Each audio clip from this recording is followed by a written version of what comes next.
301 million people. That's your market. The advantage with East Africa is it opens up doors. You can establish your operation in Uganda and yet have your market across in the DRC. As a local investor, we have invested in Kenya, so we have that experience in Tanzania, in Rwanda, across different industries.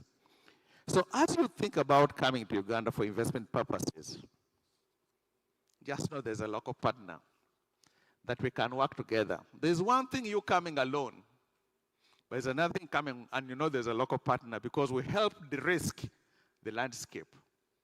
We know our way around the political landscape, around the economic landscape, and really welcome those who want to come and look at what we have.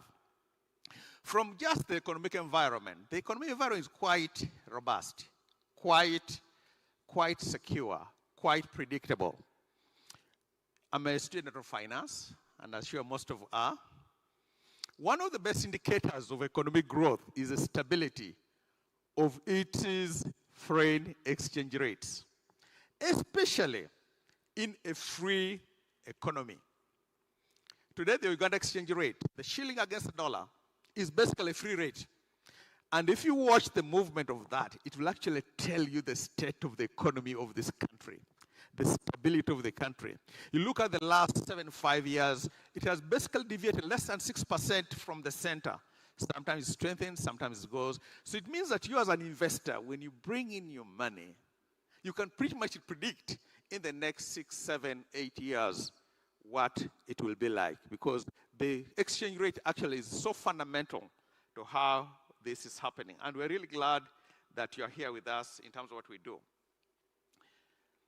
I'll finish by saying this. As our guests, as you look at the various options, let's at a time, Private Sector Foundation, we talk. There are so many opportunities that I believe the PS of Trade, Madame Gerald Busula, talked about. And what we just need to do is to tap into them. Uganda is so small, so nascent, so young as an economy, and yet it has so much that we can do so much from this point on and help grow your business as we grow the economy. On that note, I really look forward to speaking with you because I believe together we will be your local, domestic, credible partner, willing to put in some money with you because we have a stake with you, and then we can de-risk the investment opportunities for you. Thank you very much.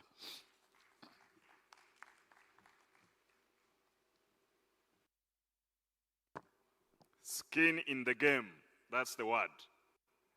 Meaning that there is money in this country for investors who want to partner, who want to raise capital in Uganda. My brother Ayota sits on a 20 trillion rated partner, 10%, 20%, and perhaps more. With that, I know we shall have questions, but let me take an honor to invite the Honorable Minister of Energy and Mineral Development, Honorable Ruth Nankabirwa, to speak to opportunities and in the broader energy mix for this country. Honorable.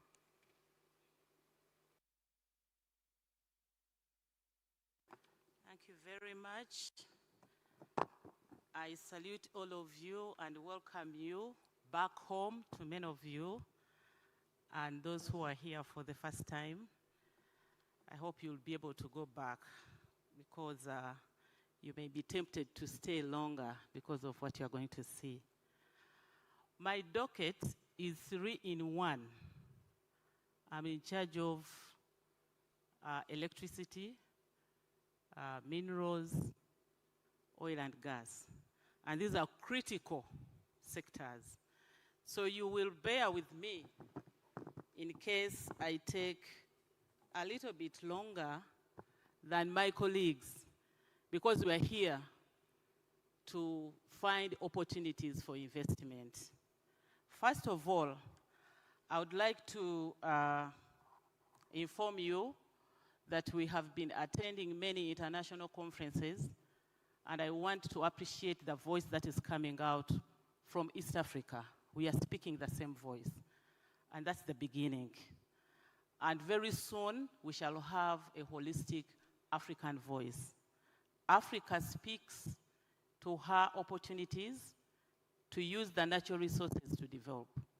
And Uganda has made sure that we have in place all the necessary policies and the supportive legislation. So when you want to invest in Uganda, in whatever sector, I can speak with authority that the supporting legislations and policies are in place. I have 3 areas. One is on the Sustainable Energy Development Program that we have, where we have great opportunities for investment. And 2, I'll also mention on the Mineral Development Programs, and then the Petroleum Resources Development Program. I thought that I'll have great opportunity tomorrow, 17th, to give a holistic statement on detailed opportunities, on detailed programs that we have. If I get that opportunity tomorrow, I'll be happy to come and give detailed program. First, we have our energy strategy, which has been passed by Cabinet to increase Uganda's energy from where we are standing now of about 1,781 megawatts to 52,340 megawatts by 2040. What does that mean to you as a person who would like to invest? Is that there will be opportunity for power generation because we've already committed ourselves. If we are to support the standard gauge railway, if you are to support industrialization, we need this power. So the 52,000 megawatts by 2040 will call for investment in power generation, in power transmission, and power distribution. In power generation, there are already projects which are lined up for support. We have, one of them is the 4,000 megawatt hydropower plant, Kiba. This one calls for about 58.4 million US dollars investment to generate 400 megawatts. There are other small plants which we have aligned, 47 megawatts, 14 megawatts. We shall add on because we want to get the 52,000 megawatts. Then we also have the mini grids where we expect to generate power from solar. We've been moving slow at giving agreements for people who have been coming here to invest in solar power generation because we've been having one problem of grid stability study where we're looking for money to do this study. That study is very critical. Without it, you can't just pull power on the national grid. Otherwise, you'll face blackouts and problems. I want to take this opportunity to thank Mazida company from UAE. When you were there for COP28, I explained to them because we've given them an opportunity to invest money and develop about 1,000 megawatts from Eastern Uganda. But we were moving slow at giving them the agreement till I had to tell them the problem that we're having. The grid stability study is going to be funded by Mazida. It is a company in UAE, and I want to take this opportunity to send my ambassador, Ambassador Zake, to thank them because the team is almost coming. I've been required to assist them on the preliminaries. So with the solar, we would like to see mini grids to support the many habitable islands in Uganda. Lake Victoria has 83 habitable islands, Kalangala and Buvuma. But pulling power, even if you want to do under a sea cable, you know, to pull power to Kalangala. Kalangala is developing. We have palm oil projects there. So the mini grids will help us to facilitate the islands which are in darkness. And as government, we are obliged to take power to the people who are going to benefit from the parish development model. We want cold facilities. We want to add value to what people are producing. So there, we have opportunities. As investors, I would like to invite you to look at that. Power generation. The nuclear energy, we are not going to be threatened by those who are anti-nuclear power generation.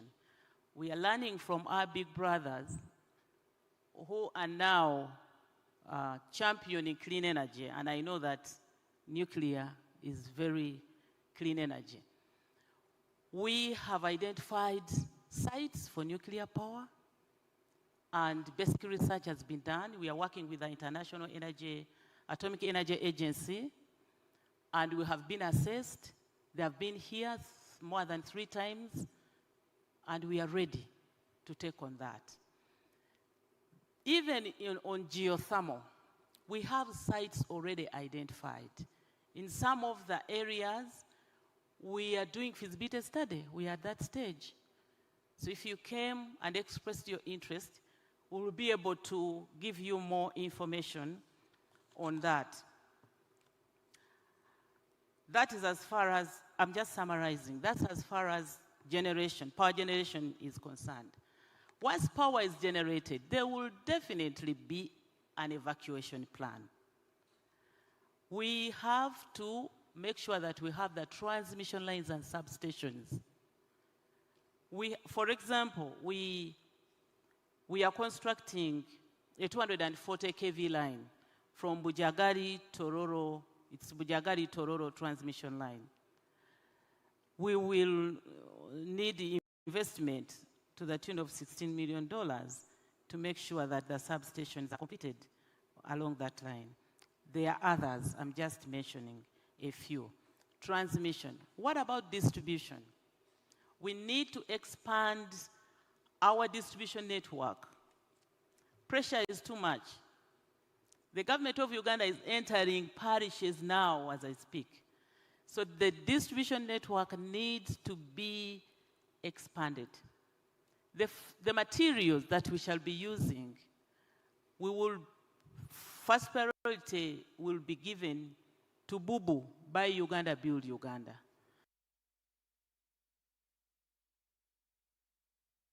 So here, you can look at investing in transformers, investing in cables, investing to facilitate this. So Bubu is our policy. We have to follow that. That is electricity. I'll end it there.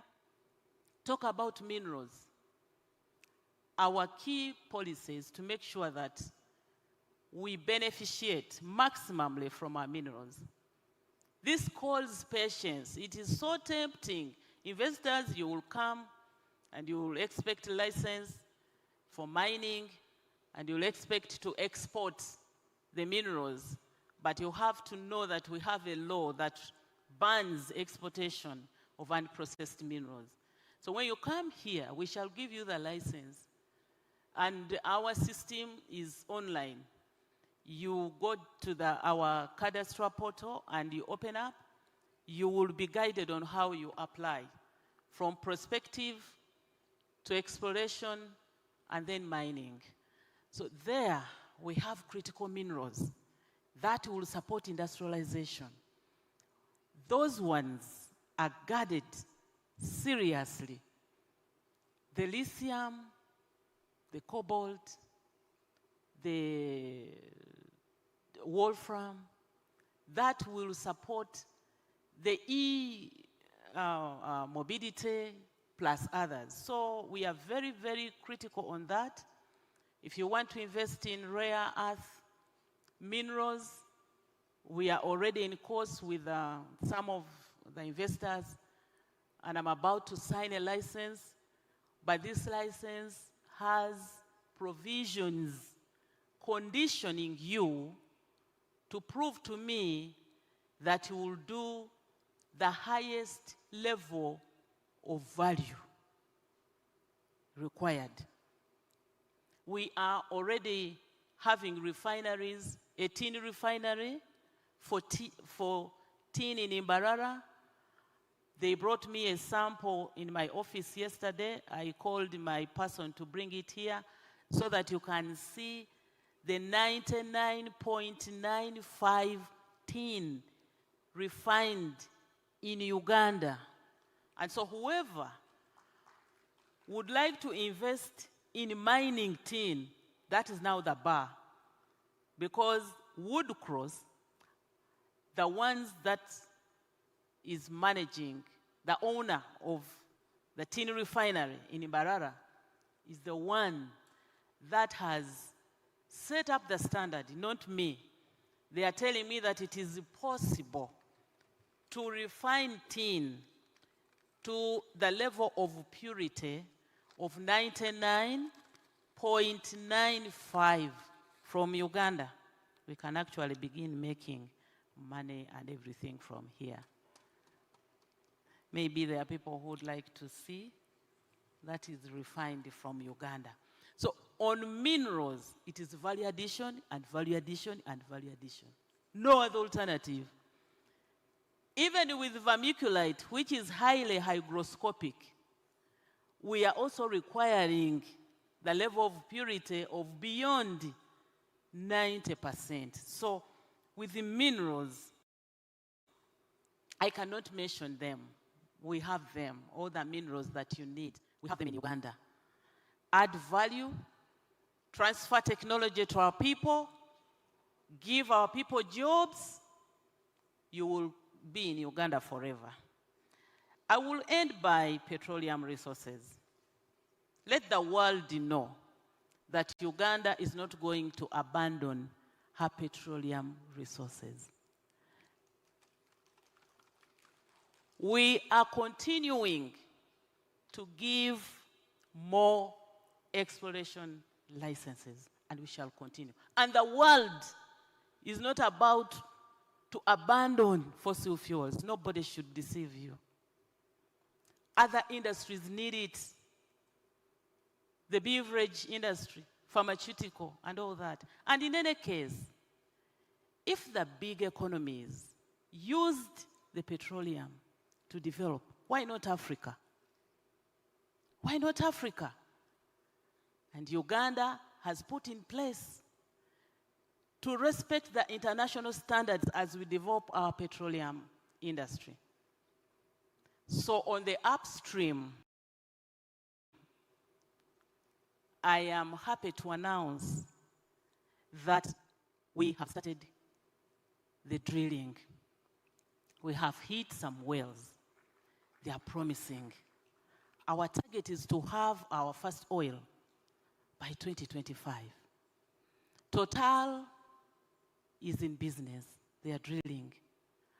CNOOC, they are drilling. CNOOC is going to produce 40,000 barrels every day, while Total is expected to produce 190,000 barrels every day. And in the midstream, the critical infrastructure, the refinery, will be refining 60,000 barrels every day. And so, this calls for investment in the petrochemical industry. We expect fertilizers. We expect a lot from the petrochemical industry. If I get an opportunity tomorrow, I will be going through. This presentation is so huge, I cannot read specific areas. But to let you know that in the upstream, so far, the two sites, Kingfisher and Tilenga, the drills are up and doing the work.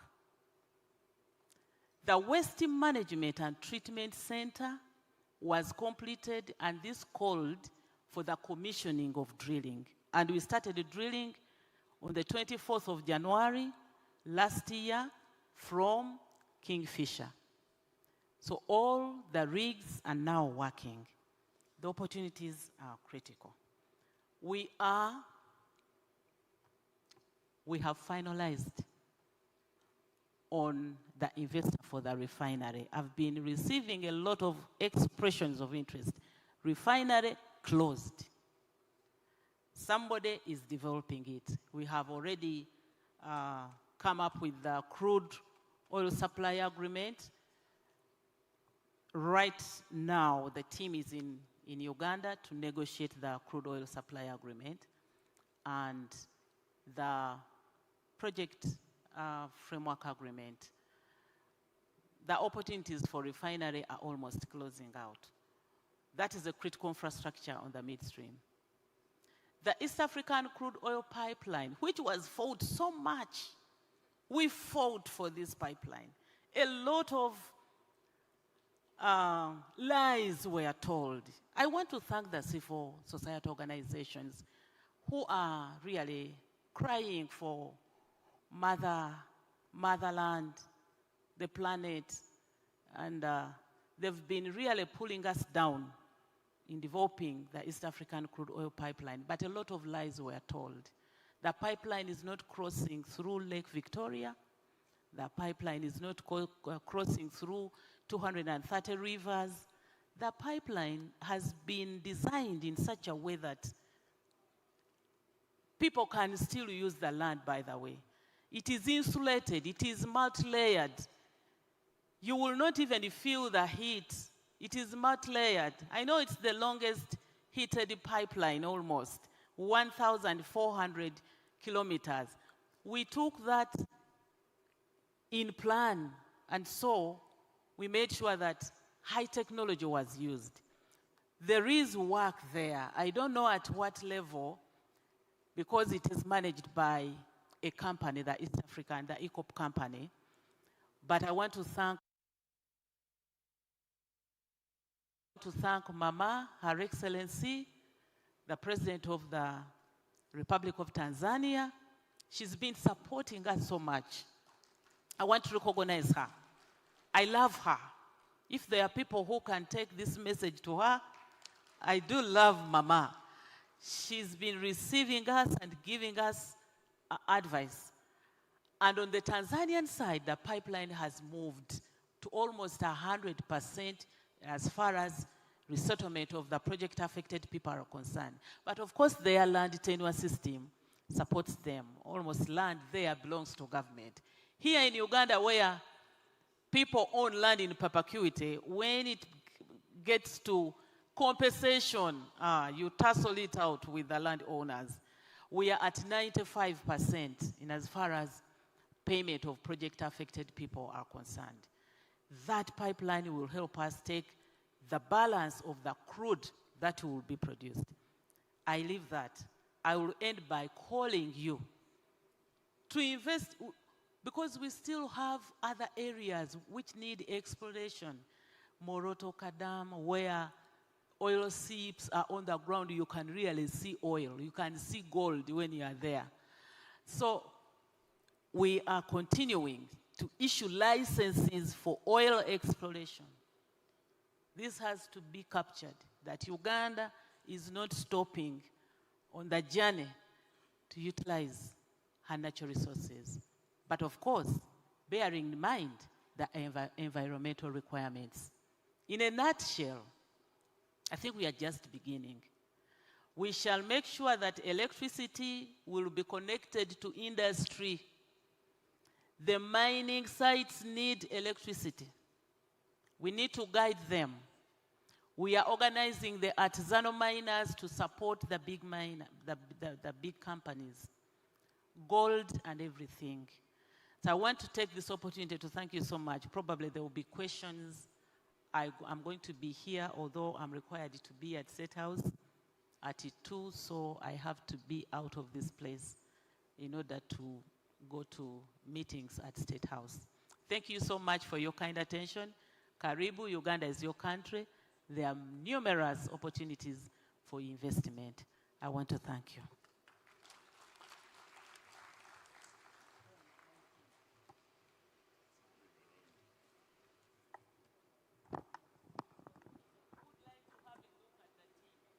Who wants to have a look at the 100% value-added tin from Uganda? Okay. But a round of applause for the Minister of Energy. Thank you, Honorable Minister, for speaking to energy, speaking to minerals, speaking to oil and gas and all the opportunities. And for the investors who have listened in to all these opportunities. But one thing I want to highlight, Honorable Minister, is that the legislation to ensure that all the mineral wealth we have in this country can only be, shipped out of the country with full value addition is the highest mark of national independence. And I can say this, that it is in line with NAM. It means that the entire value of our resources are retained here, and that it's no longer an extractive economy, but a value-added economy. Thank you very much to the government of President Yoweri Museveni, the ministers, and everybody who worked on this. Let me first, once again, Honorable Minister, recognize the presence of the PS, the Minister of Tourism, who is here with us. Recognize the Private Sector Foundation Chairman Emeritus, Dr. Erika Rohanga, who is here with us. The Private Sector Foundation Vice Chairperson, my sister Kajingo Sarah, who is here with us. The UNDP representative, Madam Els Atufa, who is here with us. The chairman of PASAID, my friend Ndugu Odrek Ruabogo, who just joined us. Thank you very much. So we continue with the panel, and we shall have the questions for the panelists after. So let me take this opportunity to invite the representative from the Uganda Wildlife Authority to come and illuminate opportunities in the wildlife sector. Karibu.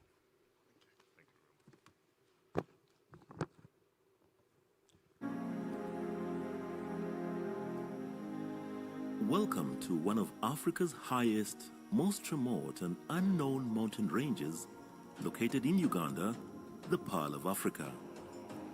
The Rwenzori Mountains, also known as the Mountains of the Moon, are stretched over 120 kilometers long and 61 kilometers wide.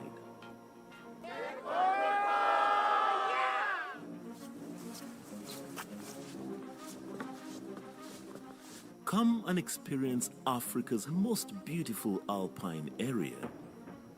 With every hour and every altitude gain, the landscapes, colors, and views are ever-changing.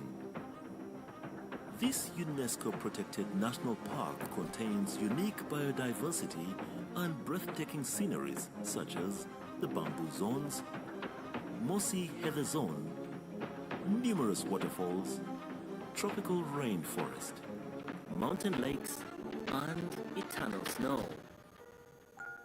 Culminating at an altitude of 5,109 meters, the Margarita Peak is the highest point in Uganda and the third highest peak of the whole African continent after Kilimanjaro and Mount Kenya.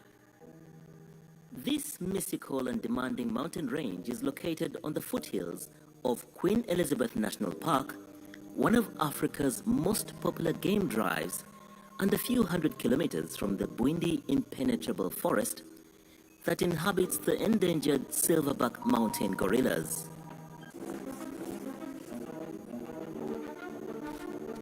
Rwenzori Mountains offers trails for all levels of hikers, which range from 1-day to 10-day trips.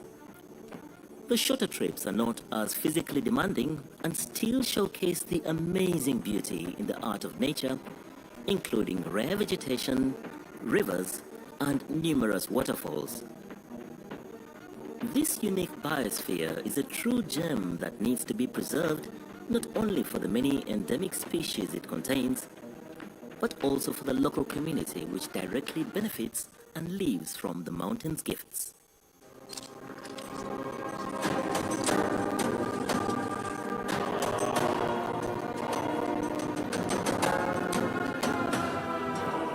you ready for the ultimate trekking experience? Come and discover Rwenzori, the mountains of the moon located in Uganda, the Pearl of Africa.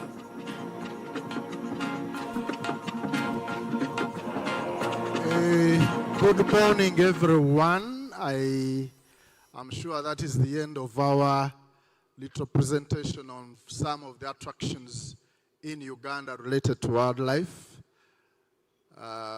Honorable ministers, permanent secretaries, your excellencies, all our distinguished guests, ladies and gentlemen. Sam, the executive director of Uganda Wildlife Authority. I have a presentation that I want to make, and I'll try to be as brief as possible because some of the issues that I meant to speak about have already been raised by the various speakers that have come before me. So that is the map of Uganda, and you'll notice that our protected areas are ideally mainly around the edges and therefore at the borders of the different neighboring countries. We've divided them into 7 regions for ease of management. In some of the attractions, and there are many, I think it's UTB that mentioned that we have the big 5 plus 2, the chimpanzee and the mountain gorilla. That is the number of visitors we've been receiving over the years.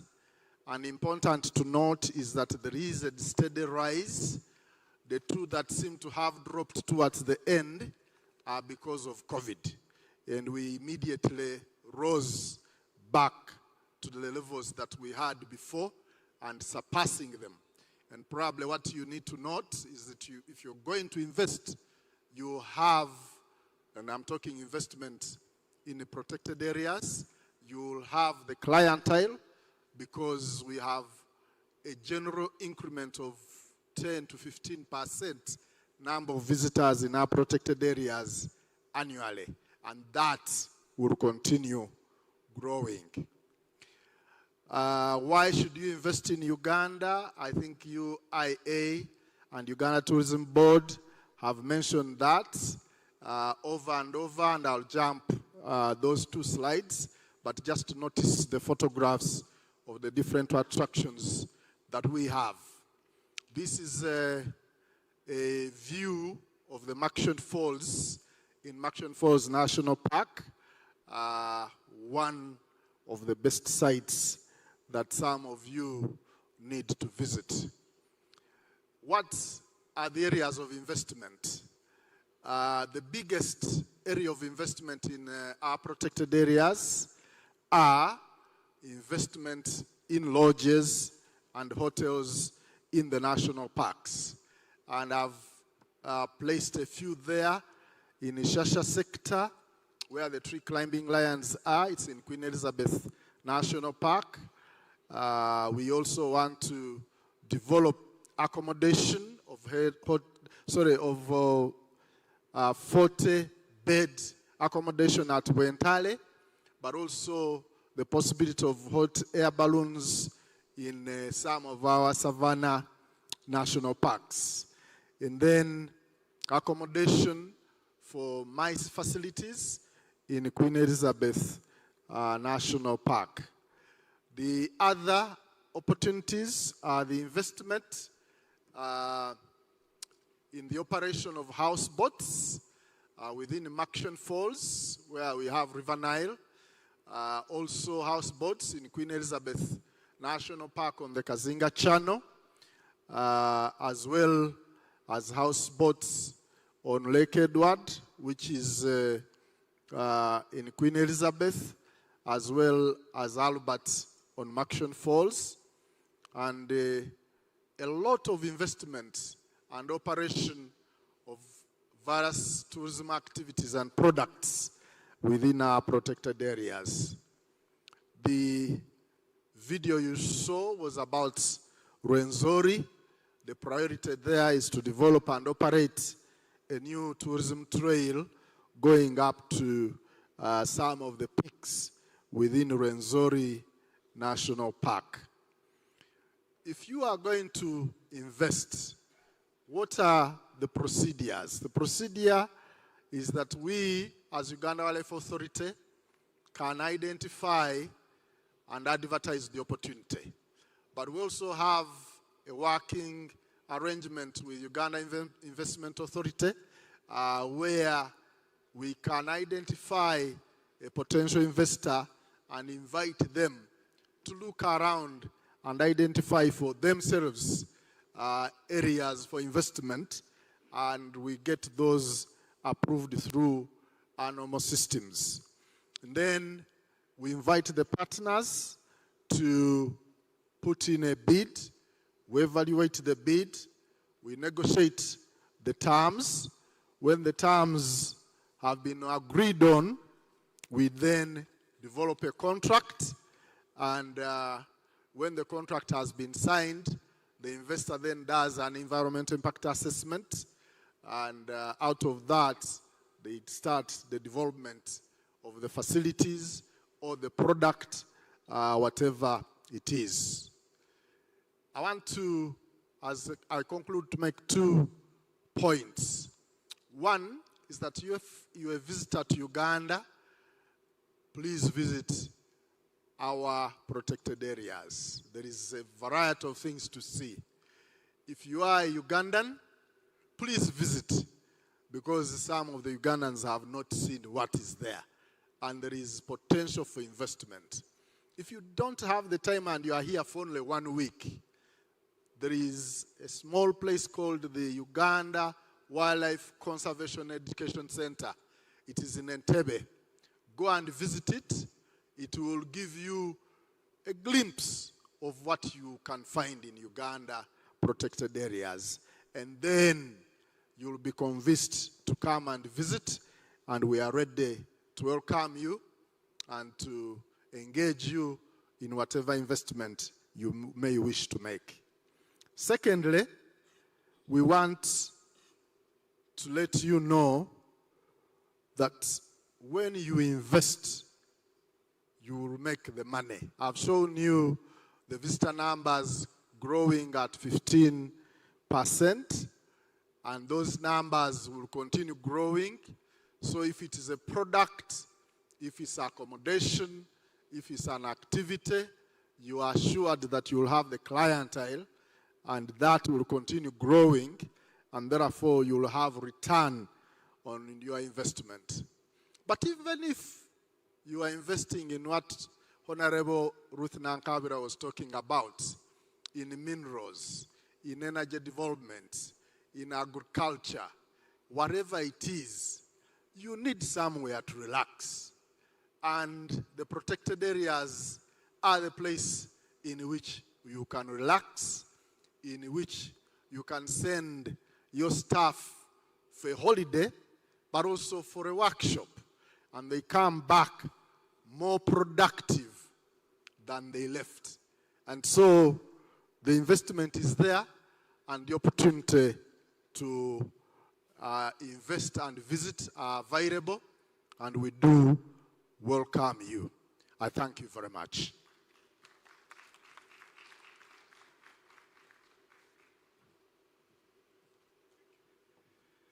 Thank you, Executive Director Mada. He says in Uganda you can make the money but also relax. So let's have a big hand clap for him. You make the money, you relax. And when you're an investor and you want to go into these protected areas, the land is free. And he laid out the procedures. And he's here if you have more questions. Having said that, before I invite the next speaker, let me recognize the President of Uganda National Chamber of Commerce and Industry, Madam Olive Chigongo. Let me also recognize the arrival of the Minister of State for Foreign Affairs, the Honorable John Mlimba. I also recognize the arrival and presence of the Honorable Minister of State for Trade, the Honorable Ntabazi, who's with us. And then the Honorable Minister of Industry, the Honorable Bahati, who is with us. With that, now let me invite Mr. Evans Jimba from the Ministry of Works to showcase the opportunities in that wide and very profitable sector.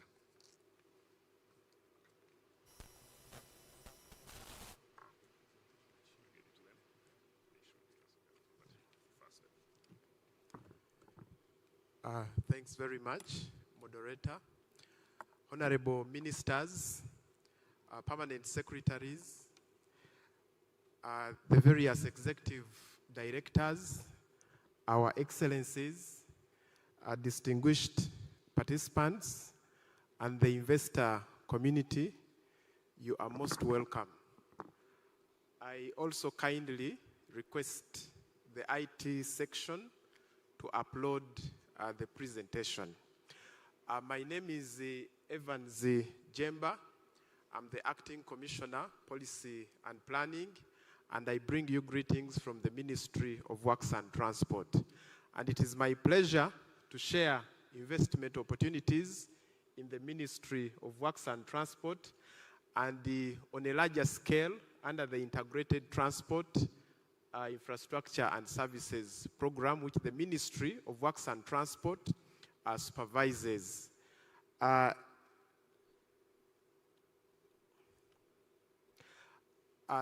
This is what I will mainly highlight, but in the interest of time, I wish to emphasize that in the Ministry of Works and Transport that supervises the program that I have highlighted, we are specifically looking at opportunities in roads, opportunities in rail transport, opportunities in air transport, and opportunities in water transport. We would have opportunities in the pipeline transport, but that falls under the Ministry of Mineral Development, and it was clearly articulated by the Honorable Minister. In terms of the vision, the goal, I'll specifically emphasize the goal where we are looking at a seamless, inclusive, and sustainable multimodal transport system. But at the end of the day, we are looking at a system that can give us economic growth and development for the people of Uganda, but also within the East African community at large, with appreciation of the various specific objectives. And would like to give you assurance that in terms of the legal and policy framework, this cannot be overemphasized. We have a rich legal and policy framework that gives guarantee in terms of security of the investments and also guidance within the various modes that I have highlighted. But of course, I would wish to draw your attention to one of the newest, which is the Transport Master Plan, that highlights a number of investment opportunities that have been listed for grab for the period listed from 2021 to 2040. And to start with the road transport network, in total, we have to close to 144,000 kilometers of roads that are distributed between national roads. We have the district roads, urban roads, and community access roads. And in the detailed presentation, we have listed the available opportunities or projects that have been listed for partnership, for execution, as far as the various categories are concerned, with most of them being captured under the national roads, where apparently we have 20,000 kilometers of roads. And specifically, I won't go into the details of each road that has been listed, which is available for either partnership, for procuring a service provider, for execution, and all these are at different stages. We have those where feasibility studies have been concluded. We have those whereby procurement designs are being undertaken, and so on and so forth. And they range from US 11 million US dollars up to US dollars 58 million. And of course, the costs are dependent on the designs and also the distance to be constructed. In terms of bridges, we have those highlighted that are available also, with some having the preliminary designs ongoing and others completed. Like, for example, we have the Gaba Ntenje Lukatosi Bridge on Lake Victoria, estimated at a cost of US dollars 300 million. We have Nachiwogo Buaya Bridge on Lake Victoria, also estimated at US dollars 270 million. And the new Pakwach Bridge, which is also estimated at US dollars 114. Still in terms of greater metropolitan focus is decongestion.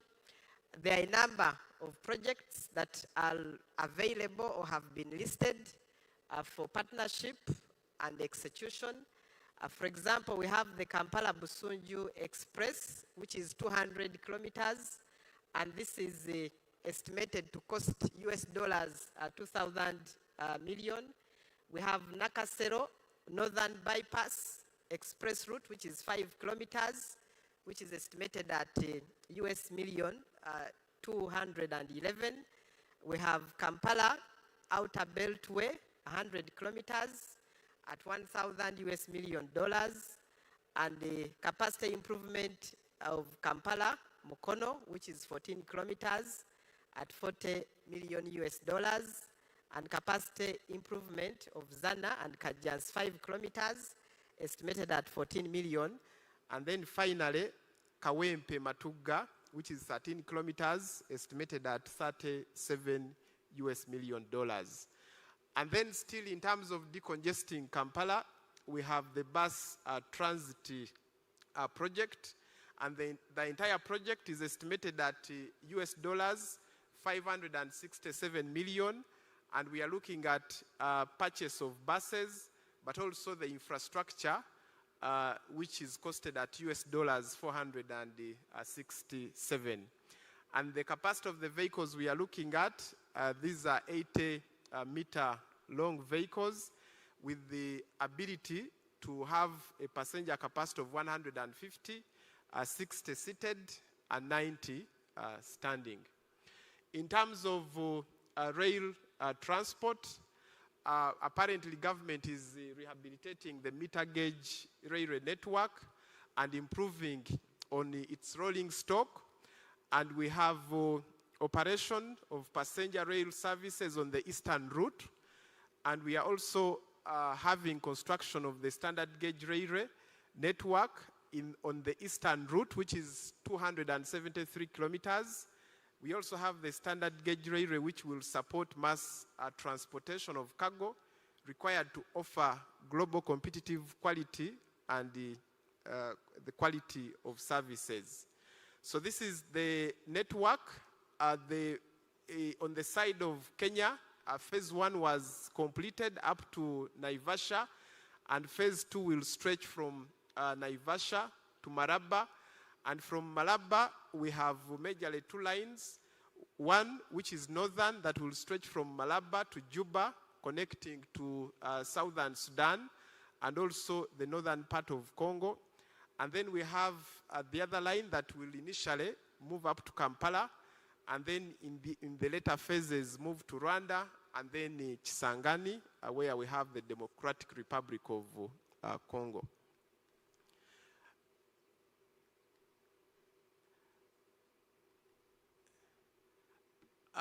That is just still a demonstration for the lootings that I have explained. And those are the projects that have been listed, available for partnership, for execution, and the amounts of money are listed in US million dollars. And this also includes the light rail train, which is going to be mainly concentrated in greater metropolitan Kampala. And it is estimated at US dollars 1,000 million.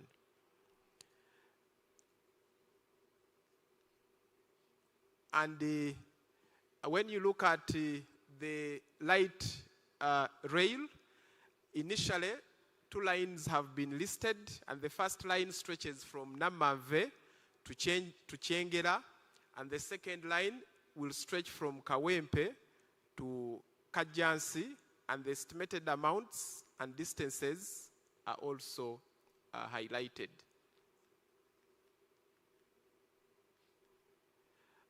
Then in terms of expansion of the current passenger rail services, Uganda Railways Corporation has planned to expand passenger rail services within the greater Kampala metropolitan area, that is Mukono, Bujuko, and Port Bell. And the services require rehabilitation of the lines, procurement of locomotives and coaches, and this requires support from the private sector. And then in terms of inland water transport, of course we appreciate the decline dated back in the late 1960s, because apparently Uganda is relying heavily on road transport, where over 90% of the movements in terms of people and the goods rely on road transport. And we are looking towards integrating the different modes I have highlighted. But also there are a lot of opportunities in terms of water transport, looking at the available water bodies in terms of Lake Edward, Lake George, Bunyonyi, Bisina, Lake Victoria, and Lake Choga. And there is a lot of demand on Lake Victoria, especially in terms of business to link Kenya to Tanzania. And there is a lot of potential for private sector investment in water transport for both passenger and the cargo. Those are some of the projects that have been listed in our various frameworks available for execution, and the estimated amounts are also highlighted. In terms of air transport, the subsector objective is to provide efficient and reliable domestic air transport services to Uganda's major tourist destinations, as well as providing reliable and faster air transport services. And we are operating an international airport at Entebbe, and there is also construction for a second international airport, which is Kabalega International Airport. And this is in addition to a number of airports which are small in size, and some of these have been termed as aerodromes, 12 in number, and a number of these are available for upgrade.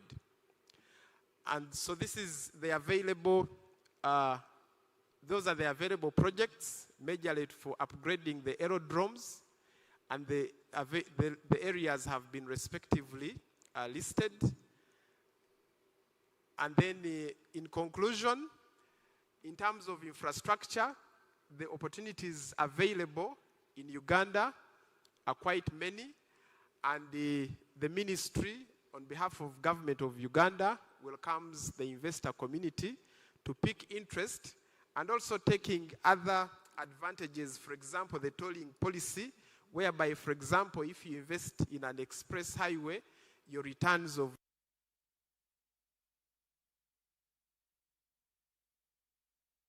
your investment are more guaranteed. Thank you.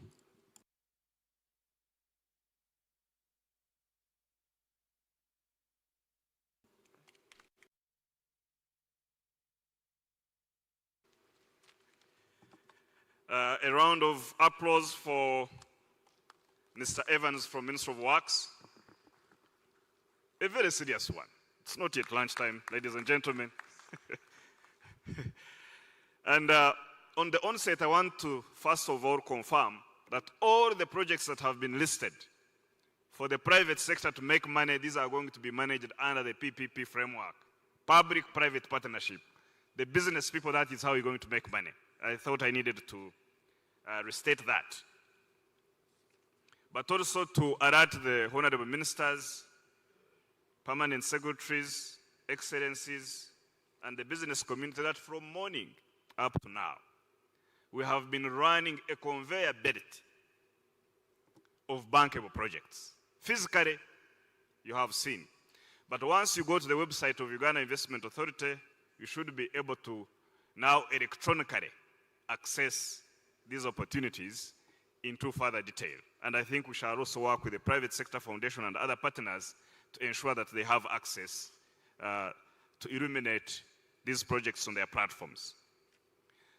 Let me recognize once again the presence of Mr. Abid Duba, the Principal Secretary, Minister of East African Community from the Republic of Kenya.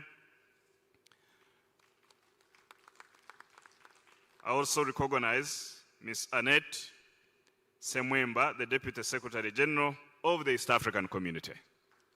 Oh, very welcome. So without much ado, let me quickly invite Engineer Kenneth Kejuka, who is the Chief Executive Officer of the National Housing and Construction Company Limited, to continue the conveyor belt of the opportunities to make money in this country.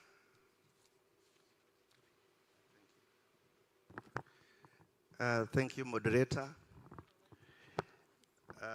As introduced, Engineer Kejuka Kenneth is my name, the Chief Executive Officer at National Housing and Construction Company Limited. I will not make a presentation on the screen. Allow me to ride on the protocols that are existing and say you are all welcome to Uganda, the beautiful land where we need to make sure we realize sustainable, environmentally friendly housing, and mention that National Housing has two major mandates. One is the housing mandate, which takes care of the residential housing, the institutional housing, the commercial housing, and any other form of and industrial housing. The second mandate is the construction mandate. From our name, we are National Housing and Construction Company Limited. And therefore, we are the government's official business vehicle for delivery of projects in this country through partnerships, through collaborations, through joint ventures. To put straight some numbers, it has been mentioned Uganda, we are about 45 million Ugandans. And from the housing subsector, we have on record 2 million permanent houses. These are houses that can live 50 years plus, that can attract water connectivity, that can attract electricity connectivity, that can attract sewer connectivity, that can attract road connectivity as services. On an average 45 into 5 people per household, you need 9 million housing units. If you have 2 million existing permanent housing units countrywide, you have a clear deficit of 7 million housing units. Uganda is a country in transition with respect to infrastructure development. You realize that each day a house you saw before, in the next 2 years it is demolished and is being replaced. That means that even the statistics that we hold are also in transition. That said, it's also mentioned our growth rate, population growth rate is 3.4% currently. That translates into 1.5 million Ugandans per year. And at an average of 5 household members, on an annual, even if we forgot the deficit that we hold in housing, you need 300,000 homes per year. That's the opportunity that exists. The current production rate, all developers put together in this country, is about 100,000 units per year. That means that the opportunity sits in an average of about 500,000 units on an annual that are required. Having put that record straight, I'll go straight to the opportunities that you'll have with national housing. And I'll present what we require from you for us to move together, being the official government business vehicle.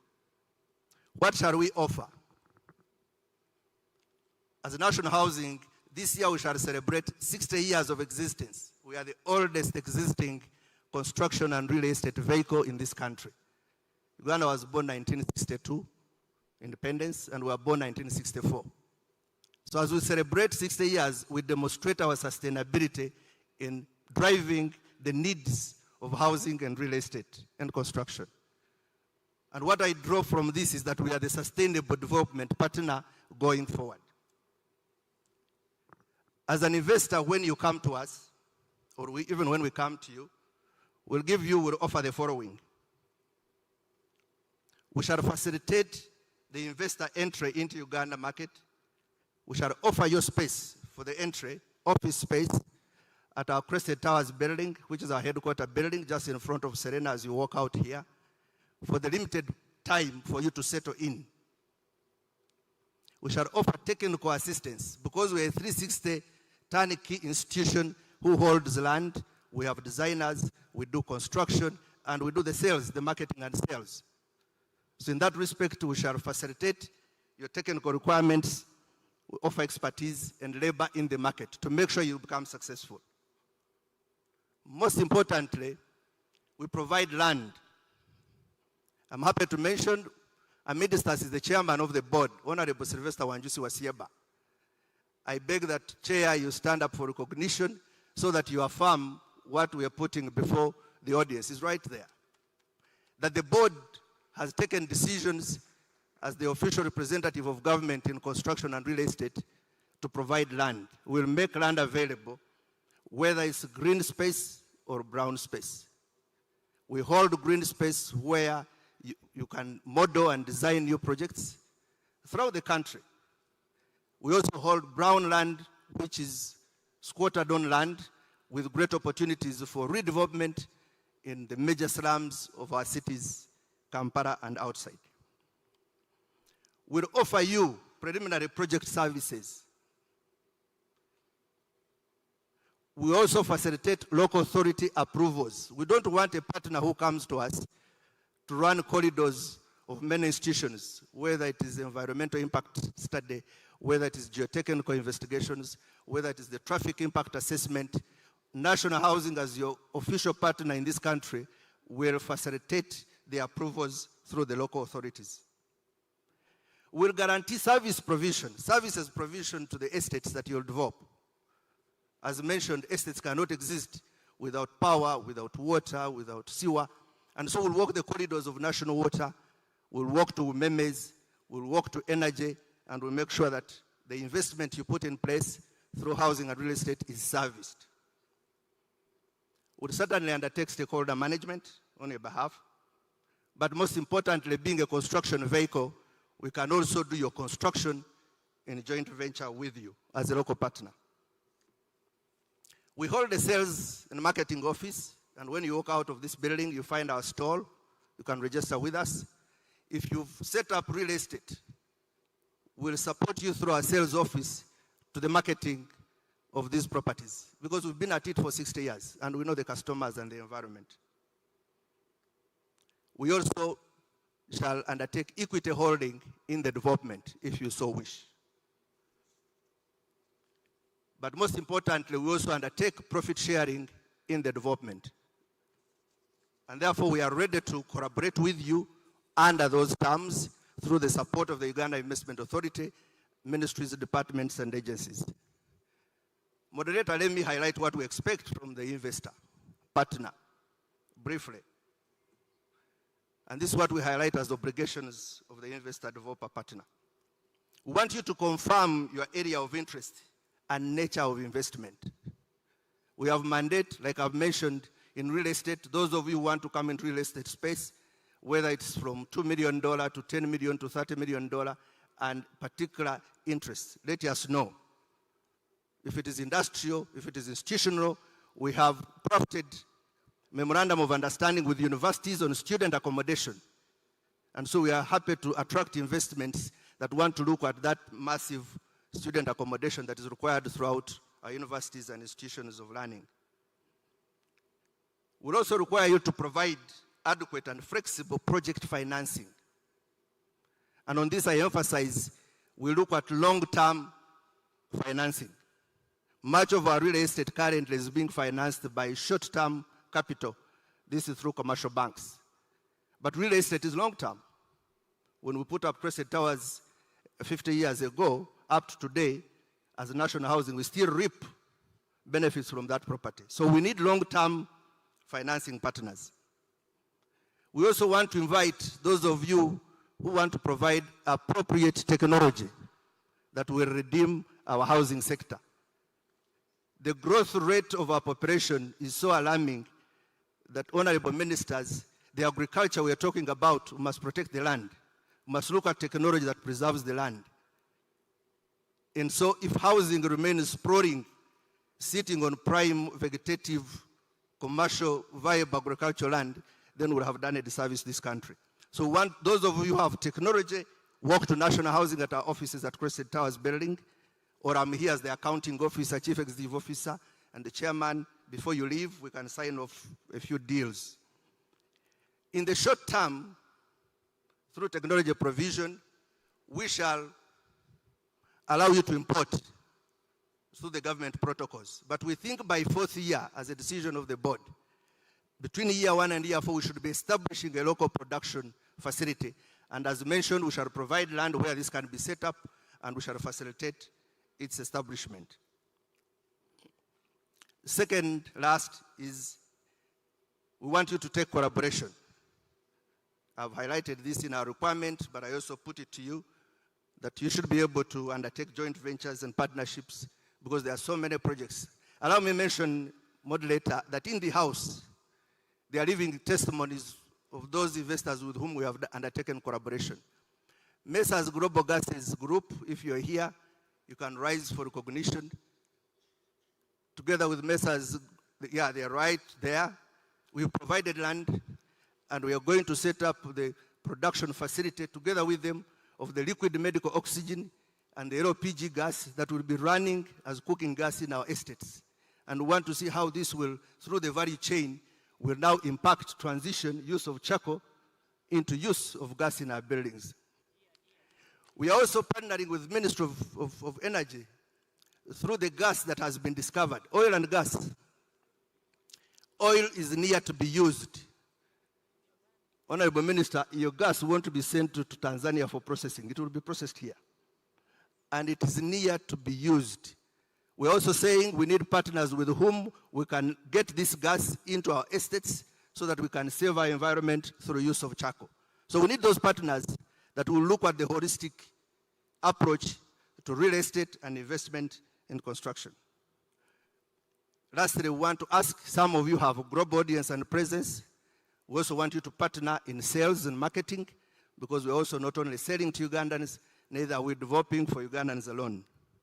Allow me also to recognize, if Messrs. Rapotage Properties Limited is in the house, they come from UAE. We've already partnered with them, we provided land, we are working on approvals for setting up a mega mixed-use development at Bukoto.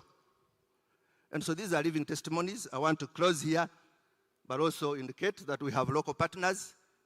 NSSF, we are partnering with NSSF. They have the financial muscle, we have the technical and construction muscle, and we want you to ride on this relationship so that we can scale up the production of the real estate and construction. Lastly, in the mainstream construction, roads, water, power, if you think you are interested and we can be your entry vehicle for construction of these estates, of these facilities, we are happy to join hands with you. I will be happy to take questions later on, but I will also invite you. It's walkable from here to our offices across the gate. Before you leave, you can visit us and we'll discuss more for God and my country. A round of applause, a very serious one. Like I told you, today it's about delivering to you a conveyor belt of making money of opportunities, and you've heard from him.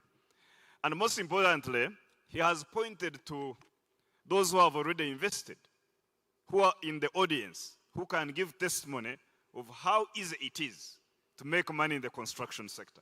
But also, importantly, you've talked about how you're leveraging technology in order to embed environmental protection in the construction sector. And that is extremely, very, very powerful. And as we started, we talked of people, profit, and planet. And as Uganda, we promote all those elements. Let me take an honor to recognize the arrival of the Minister of State of Finance in charge of investment, the Honorable Evelyn Anite, who is with us.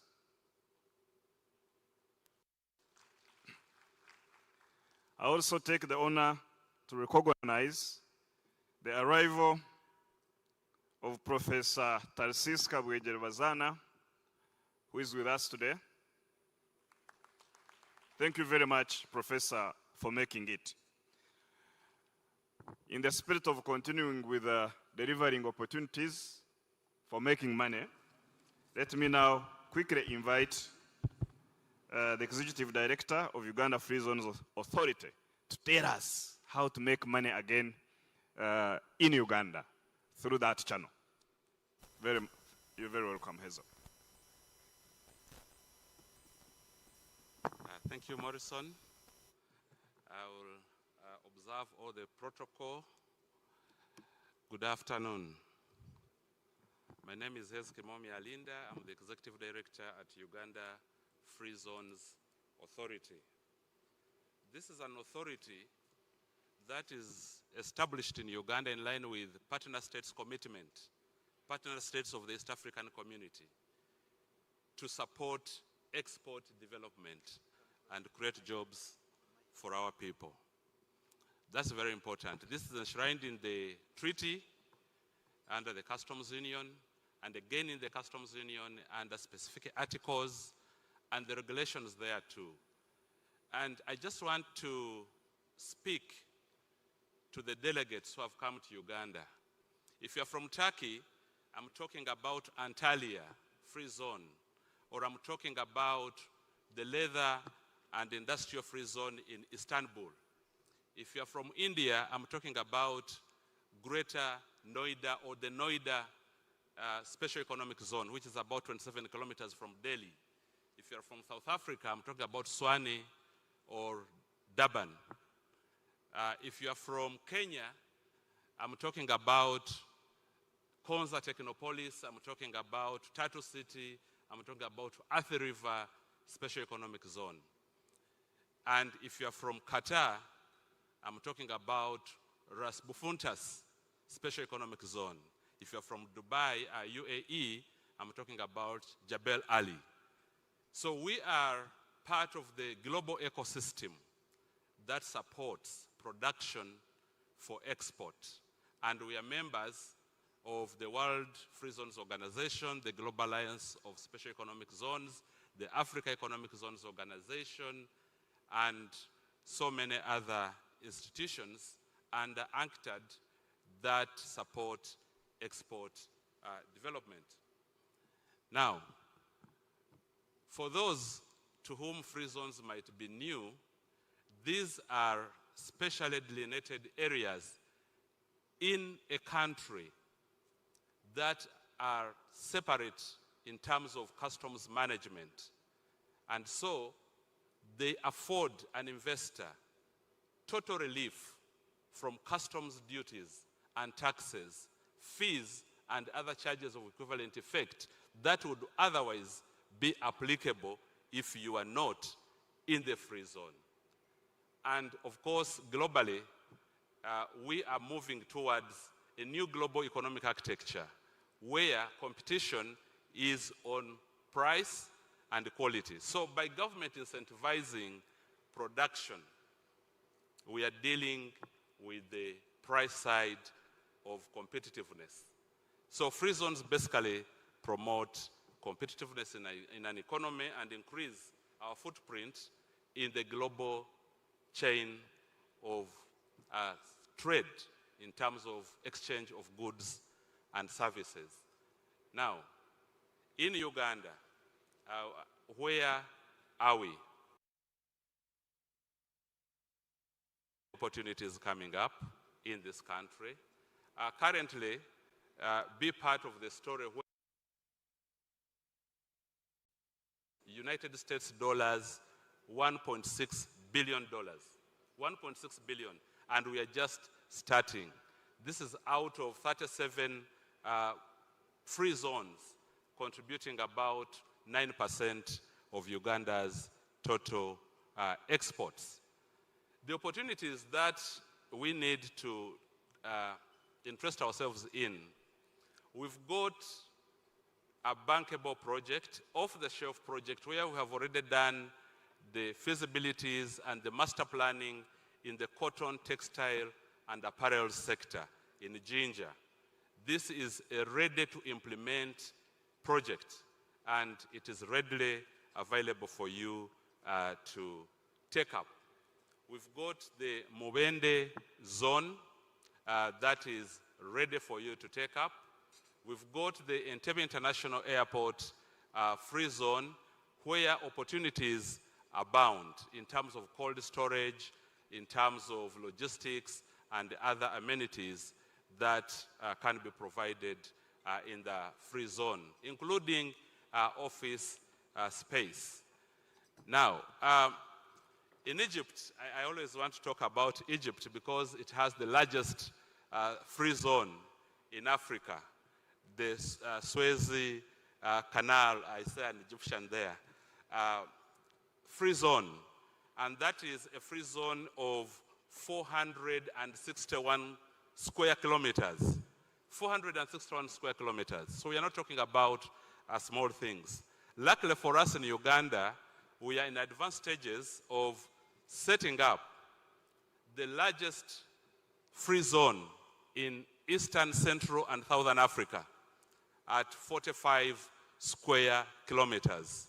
And this is just 140 kilometers north of Kampala in a district called Nakaseke, in a place called Kaweweta.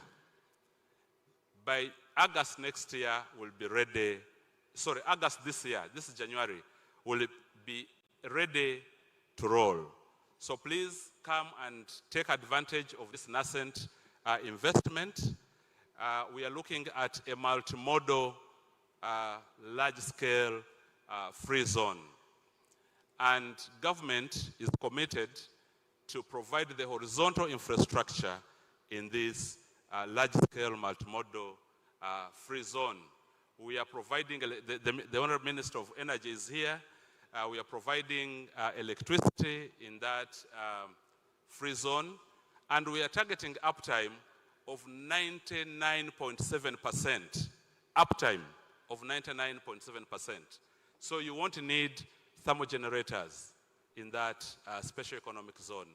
Honorable Minister, we have talked about this, and it is in development. We are providing the road infrastructure, the fresh water supply, the wastewater evacuation system, and the ICT backbone infrastructure. We are also looking at setting up one in northern Uganda, north of Gulu city in Patiko area. Again, large-scale, multimodal, special economic zone.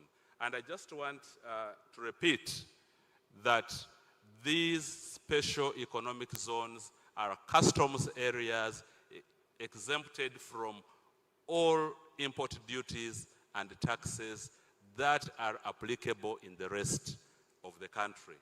As I again said, just to emphasize, we are part of the global ecosystem on special economic zones. So what obtains in those special economic zones obtains in Uganda's special economic zones. We have all the resources. Uganda is a resource-rich country. In terms of processing and manufacturing, packaging for the international market. Thank you. For centuries, having started in Europe and Asia. Originally, free zones were developed to encourage trade. This took the form of citywide zones situated along international trade routes. A free zone is a gazetted geographical area where the trade laws and regulations are different from the country where it is located. I just wanted us to have some questions. In such a way that's not part of that customs. Thank you very much, Hazel, to enable production for the precise presentation. And I've been informed that our guest of honor is in the house. So anytime the Vice President of the Republic of Uganda will be entering. Before I invite the question, let me take an opportunity to recognize the presence of MTN Chief Executive Officer, Stevie Mlinge. Thank you for being here and for guaranteeing the connectivity. The whole country is connected. We also have in the house Mzee Joseph Wariobia Butiku, the Chairman of the Board of Trustees of the Nyerere Foundation. Thank you very much for being here. So, the panel has lured the opportunities, the money to be made in this country. Where you want clarity, raise your hand, we pick you up. Maurice, you have the microphone. If you have any question, anything you want to ask the panel, raise your hand and go ahead. Oh, there is Dr. Eric Arhanga, Emeritus Chairman of PSFU. Thank you, Chairman.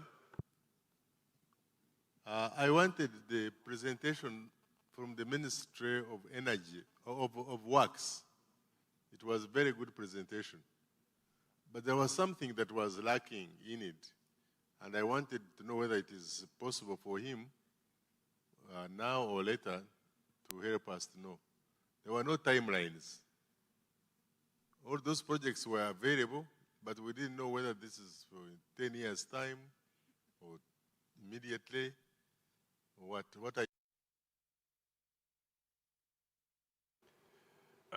you just take that question, then we'll get more and then get back to you. Thank you, Dr. Eddie. Any other question?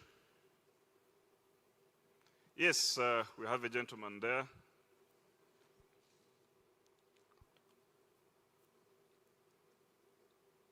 Good afternoon, everyone. My name is Girish Bajaj, and I'm part of the Indian delegation. My question to the gentleman from the Free Trade Zone, and this is related to, you mentioned about the free zones being developed in Uganda. Is it sector specific or is it zone specific? I come and sharing with you the experience of Indian free zones. In India, we also have some zone specific and some sector specific. So is there any development on the agri and food processing specific free zones, specifically because when we're talking about perishable products, beautiful pineapples, one of the best in the world, I can vouch for it. But when we talk about exporting fresh pineapples, the logistics, the cold chain, that is a missing link that I see. So my question to you, sir, is what is it being done to augment the requirement of... Thank you very much. Let's take Carissa from the East African Business Council. Hezo, I hope you noted the question.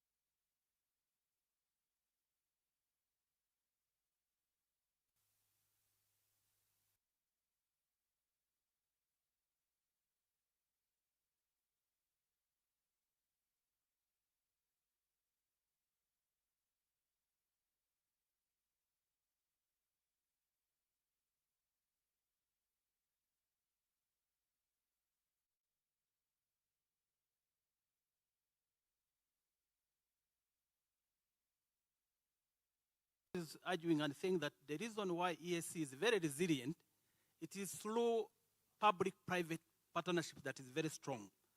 So we need to underline that, and we need to be clear to our investor that our government is very committed, but we want also the private sector to be proactively engaging. I don't see much. I've heard government talking, but I did not see investors themselves talking about what they are offering. It has been a government show. This should be a private sector-driven forum. Thank you. Thank you very much. I didn't know that my brother Karisa is still an activist, raising very, very serious questions. But thank you. On the issue of employment, that one I can respond, that all the presentations that have been made certainly didn't deep dive into the details of how many jobs will be created for each project, or in terms of the percentage of the partnership from the private sector. But once you go to the website of Uganda Investment Authority, where all this is going to be uploaded with a clear curriculum, return on investment, EBITDA, all those numbers, especially for the business community, are embedded there. And we encourage you to go to the website of Uganda Investment Authority, to go to the booth of Uganda Investment Authority, look at the bankable projects. They provide all of that information. Having said that, let me begin with the Honorable Minister of Energy to respond to some of the questions. Thank you very much. When we talk about value addition in the country, that calls for technology transfer to the citizens and also giving them jobs. And secondly, Uganda has a law on local content. And on the petroleum side, the Petroleum Authority of Uganda is in charge of making sure that local content is observed. So I'd like to allay your fears. Whenever you hear government calling for value addition in the country, it means the citizens are going to get jobs. You also know that in order for your company to get that opportunity when you're in Uganda, you have to register on the National Supplier Database. So you need to register. And we go further where projects are. We do affirmative action for the locals. For example, from the petroleum region, we consider the districts in the region for training and also for job opportunities. I thought I should explain that. I don't know whether there was any specific question for further clarification, but to let you know that we are available in case you want more information regarding electricity, energy, and petroleum. And I know that other ministers are also around. They will be able to give more clarification.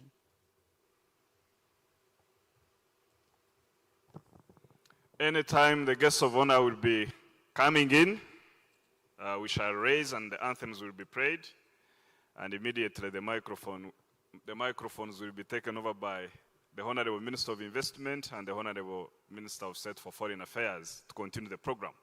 So having said that, as we wait for her, let me ask my brother, the ED of NSSF, to respond to the PPP question.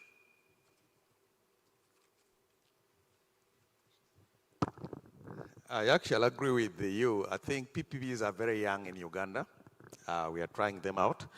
On behalf of Ugandans, basically, one of the areas we are looking at is, for example, the Kampala-Jinja Expressway. We are really saying that as Ugandans, we need to be part of that. The numbers are very good, so we believe that NSF will be part of that. Thank you. The guest of honor, the Vice President of the Republic of Uganda, His Excellency Jessica Arupo, let's rise and welcome her.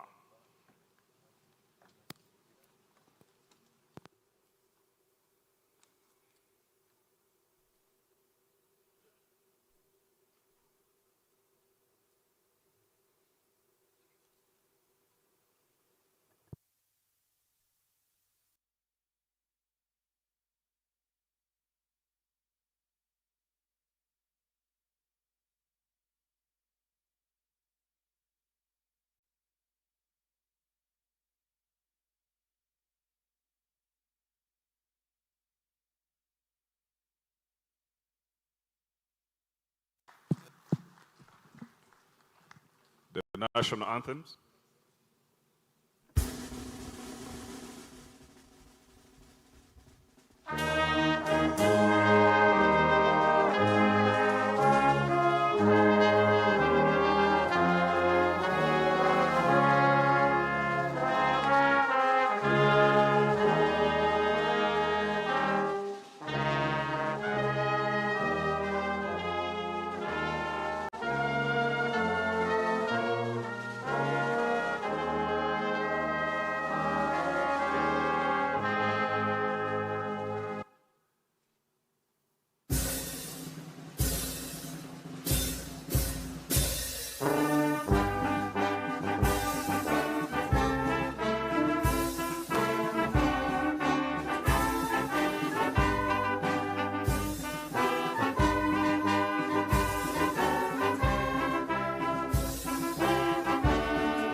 And take our seats.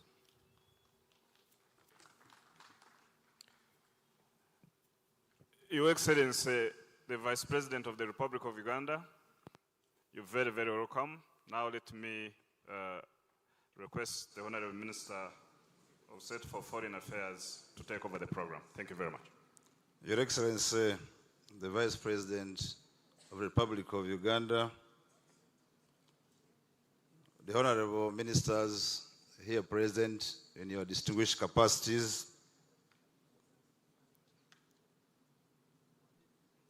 the UNDP Permanent Representative in Uganda, heads of diplomatic missions, the Deputy Secretary General of the EAC, our own permanent secretaries, the Principal Secretary, Minister of the EAC from Republic of Kenya, distinguished investors, members of the Private Sector Foundation of Uganda, members of the various investment authorities from East Africa, Africa, and the world, distinguished visiting business delegations, captains of industry, ladies and gentlemen.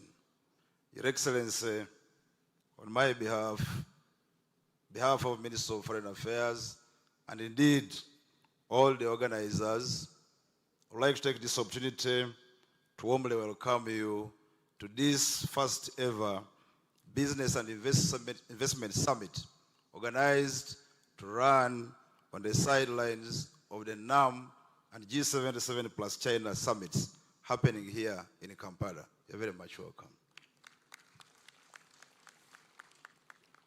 Your Excellency, the program began some time ago, and we have had various presentations from a number of agencies about bankable projects in Uganda, because you realize we have investors with us in this room and potential investors. We thought it fit to seize this opportunity to organize the first ever Trade and Investment Summit on the sidelines of non-aligned movement and G77 plus China summits as East Africa, such that we can leverage the potential of East Africa to promote trade, investment, and tourism in Uganda and indeed in East Africa. The presentations we have so far had include, among others, from Wildlife Authority of Uganda, from Uganda Free Zones Authority, Ministry of Energy and Mineral Development, NSSF, National Housing and Construction Company, and Ministry of Agriculture. Your Excellency, the program will be a bit brief because of your tight schedule. We are already notified. And without much ado, I would like to invite, first of all, before I invite, may I recognize and pay tribute to UNDP country representative in Uganda for having taken a firm stand in sponsoring this very event. Thank you very much. May I also take the pleasure to recognize the support and contribution from MTN Uganda for making this happen. May I take the pleasure to appreciate all those who have been in the kitchen, led by the Minister, the Permanent Secretary and Minister of Foreign Affairs, with your colleagues, to have made this happen. Let's give special recognition to those people who have been in the kitchen. They have really done a very great job, led by Permanent Secretary of Minister of Foreign Affairs. Without wasting a lot of time, may I request the Permanent Representative of the UNDP in Uganda to come and make her brief remarks. Madame Elsie.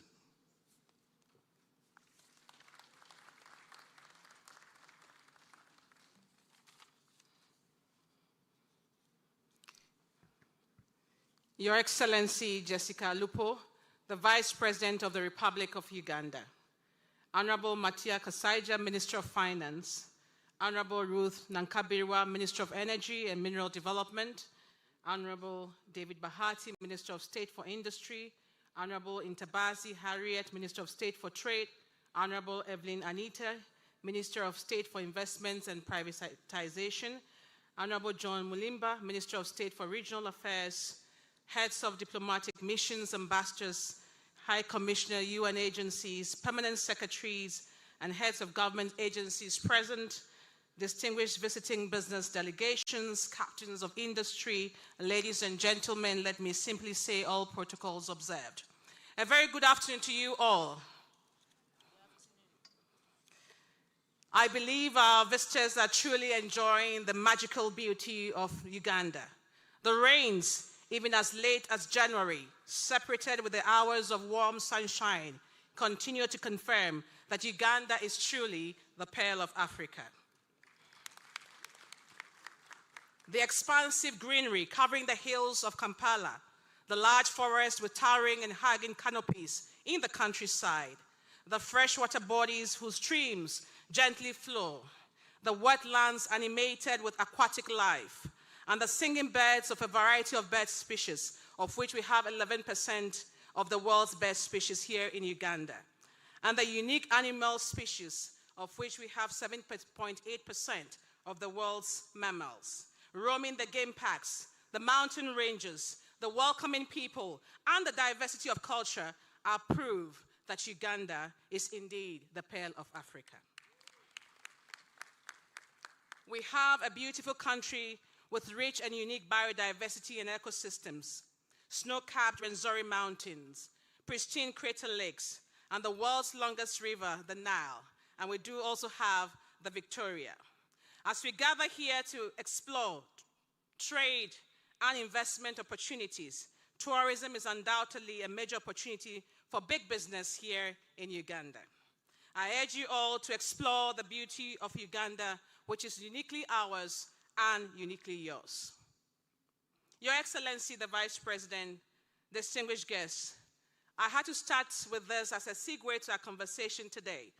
And therefore, on behalf of United Nations Development Program and the entire United Nations family, I'm delighted to join you all at this historic East Africa Investment Forum and Trade Exhibition.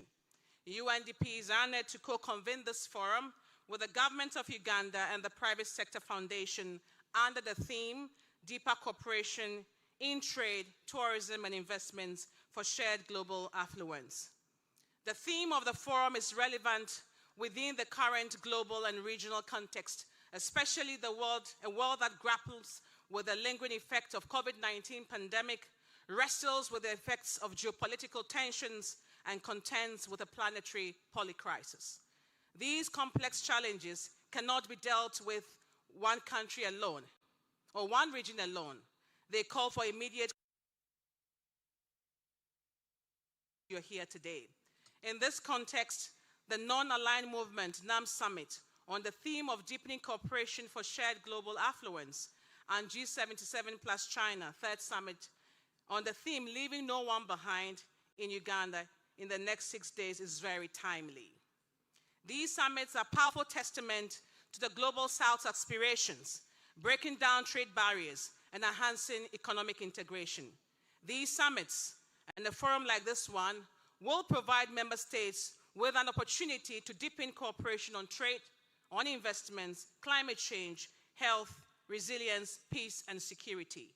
Unlocking investment, trade, and tourism opportunities or securing peace and security requires concerted efforts in alignment of public, private, and regional and international partners. The forum, therefore, offers a strategic platform for dialogue and for us coalescing, and here, Audric, I'm using your word, on critical actions needed to harness opportunities such as East Africa's abundant youth population and natural resources to accelerate socio-economic transformation and drive inclusive development in East Africa, but also in the Africa region as a whole. This meeting is also especially important at a time when Africa is intensifying the drive for its rightful place in the regional and global markets by leveraging emerging opportunities such as the Africa Continental Free Trade Area Agreement and emerging technologies. Your Excellency, the Vice President, distinguished guests, trade and investment and tourism offer us a unique opportunity to generate employment, and I could hear somebody talk about that in an earlier conversation, unlock market opportunities, capital and financing necessary to expand economic growth opportunities, drive technological advancement, and accelerate progress of the 2030 Agenda for Sustainable Development, Agenda 2063 of the African Union. Development experience across the world also shows that no country has ever achieved rapid economic growth and prosperity without trading and investing with other countries. Successful trade and investment relations, again, can unlock opportunities for us all. Africa has not yet captured enough of trade growth enhancing benefit.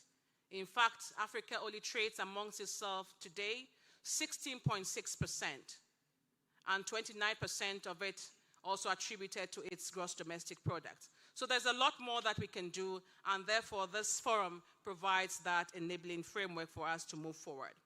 Your Excellency, distinguished guests, let me focus a bit on tourism because I feel it's a low-hanging fruit.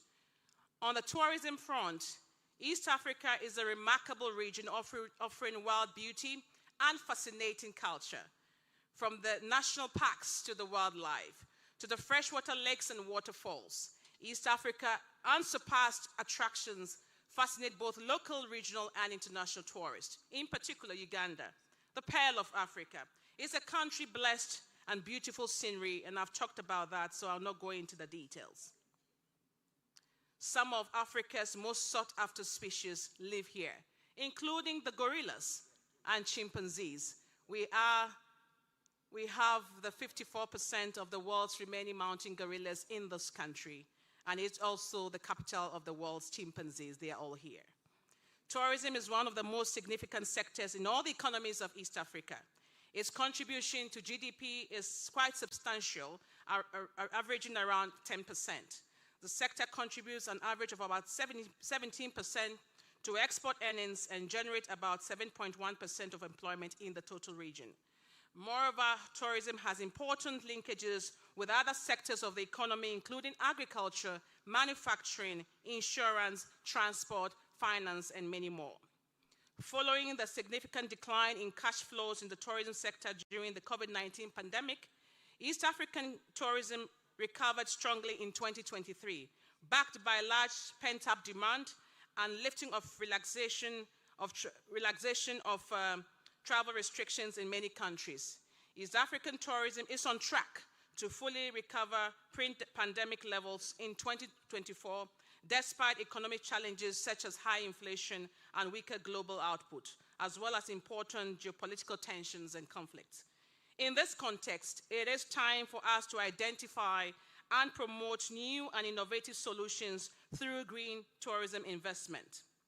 The tourism sector is highly vulnerable also to climate change. Looking into the future, the need to reduce emissions provide a significant investment opportunity in green buildings for hotels, resorts, and restaurants. In addition, tourism offers investment opportunities related to new solutions and technologies to decarbonize the sector and to ensure climate resilient infrastructure through adaptation solutions. And I know Honorable Nankabria mentioned a few of them. Your Excellency, the Vice President, let me just share a few things of what we are doing in UNDP to support your agenda here in Uganda, but also in the region as a whole. First of all, we have been supporting the development of policies and strategies to attract foreign direct investment and technology transfer into regional value chains. And here I want to talk about the work that we have done in support of the national implementation strategy of the Africa Continental Free Trade Area. We've also been working with a number of partners to scale up cross-country investments in connectivity and high-quality infrastructure. We've also been supporting regional value chains. Again, the AFCFTA will not work without functional value chains, and therefore important for us to be able to support that process. And I'm glad that, again, when investors are coming into East Africa, they also look beyond Uganda to look at the region as a whole and see how best regional value chains can be supported. Most importantly as well, the need to build the capacity of small and medium-scale enterprises to harness the potential of these investments that are coming in, also as well as the AFCFTA. And finally, for all of us, I think it's quite important for us to build resilience to crises and shocks.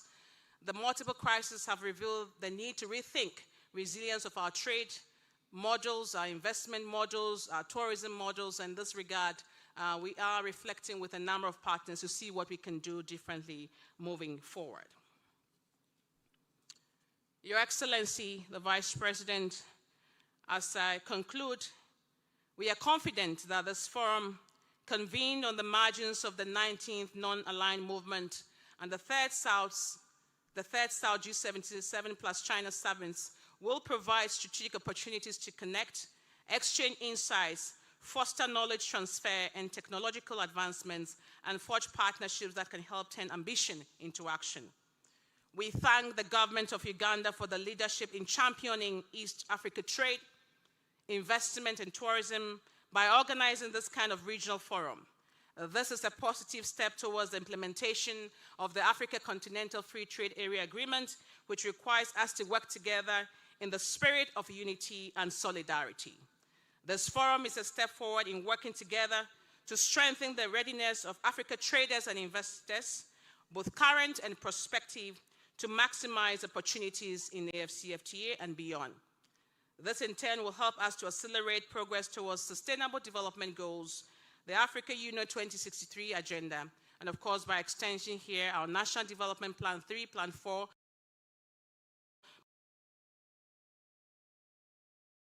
but our Vision 2040.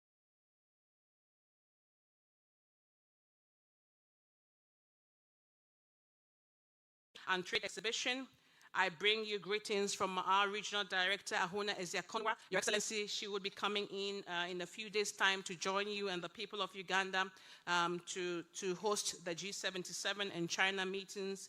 And we are glad that she has been behind our support also to this forum. I thank you all and wish us all very fruitful deliberations.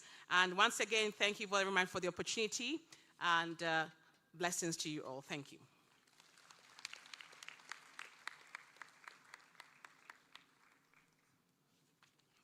That doesn't sound sufficient for the UNDP country representative. Of course, listening to her, you'll be persuaded, if time was a resource which can be expanded, you will be persuaded to give her more space to keep speaking. And on that note, I would like to thank you so much. Your Excellency, it's important to understand the genesis of how this evolved.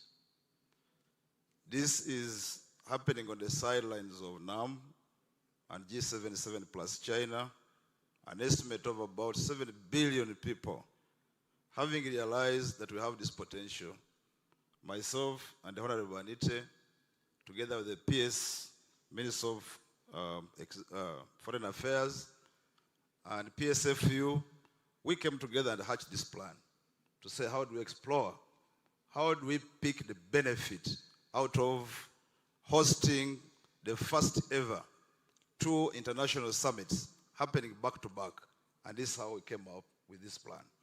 Your Excellency, studies have shown in the recent past that trade between South to South at much more exponential rate than trade of North to South. And therefore wanted to seize this opportunity to have this Trade and Investment Summit organized under the auspices of East Africa, such that we can pick from the dividends as such. Your Excellency, having said this has an East African framework, may I take the opportunity now to invite the Deputy EAC Secretary General to come and greet us. Thank you.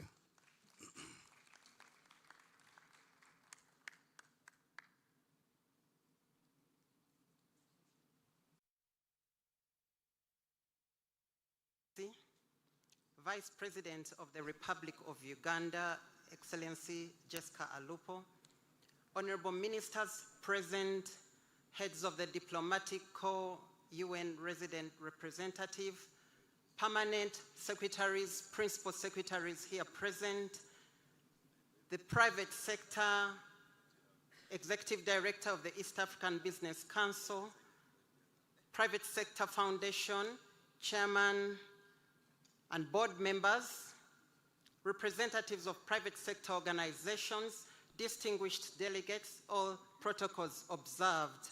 On behalf of the East African community, it is my pleasure to participate during this Trade and Investment Forum, but I also want to recognize all the investors that are present in the room that have traveled from far and wide to be here to listen to the investment opportunities that the EAC has to offer, and specifically those in Uganda. Investment in Uganda is an investment in the East African community.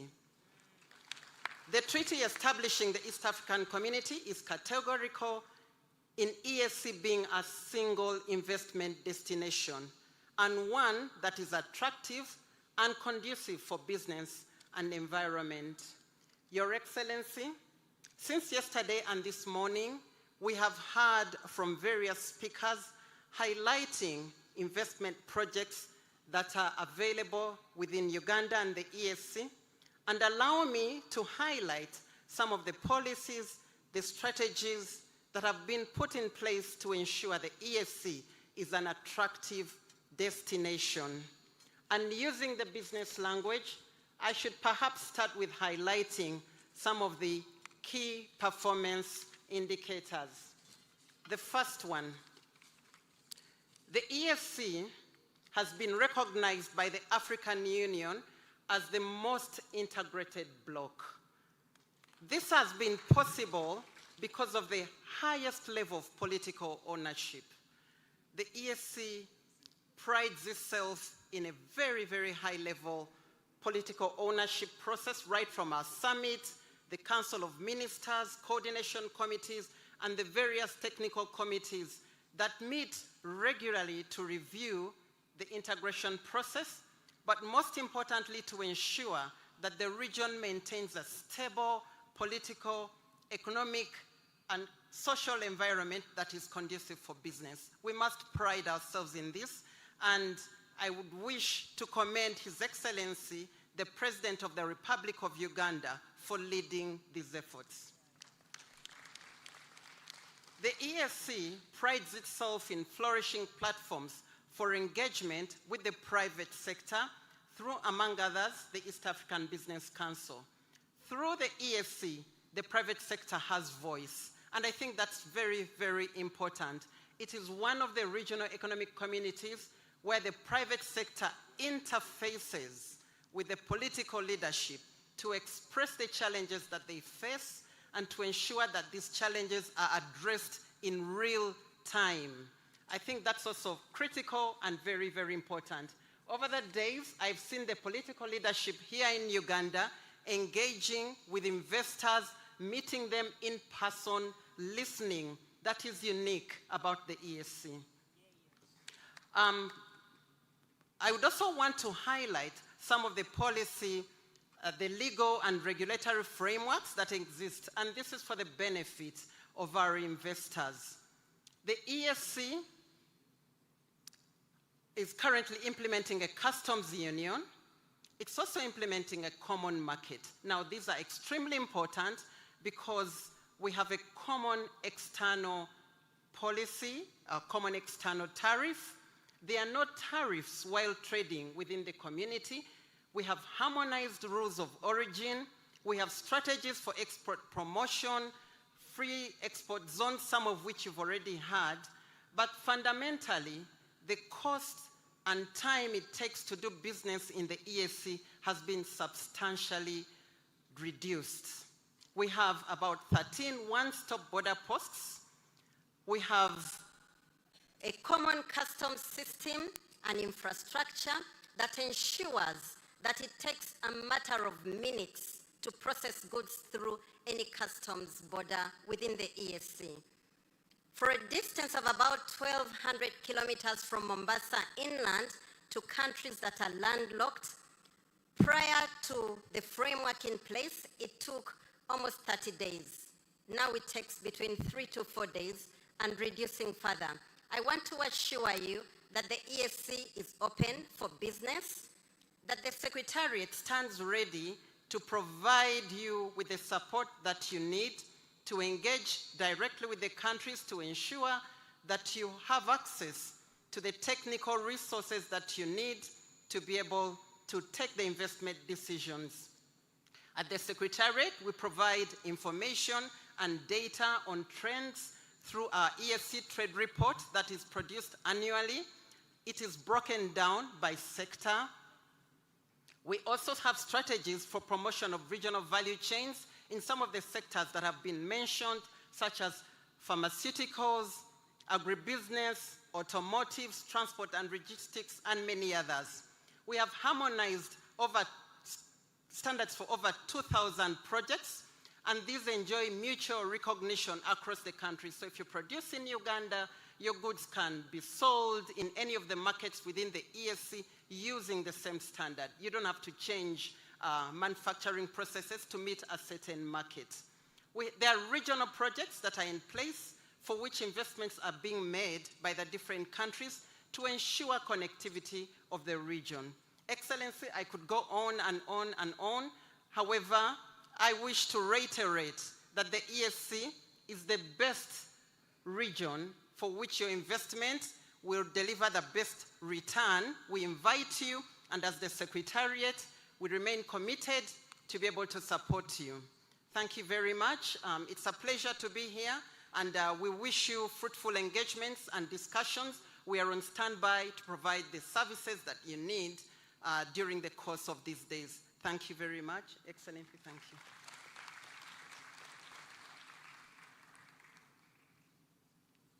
Asante sana. Thank you very much for those very encouraging remarks from the ESC. A round of applause from the Deputy Secretary General. Your Excellency, the World Bank report recently responded very strongly in all the three sectors: agriculture, industry, and services. And it also predicted that Uganda's economy is going to grow in the year 2024-2025 from 5.3 to 6.0%. And I thought this is something very important to share with investors and all partners who are in this room. But may I also just invite all of us, I wish somebody would embolden that map of East Africa for everyone who is here to now recognize that the geographical map of East Africa is now projected to be from the Atlantic Ocean to the Indian Ocean. And therefore, everybody should actually deal with East Africa and only not deal with it at your own disadvantage. How I wish our IT people would bring out that map and now show how the geographical outlook of East Africa is.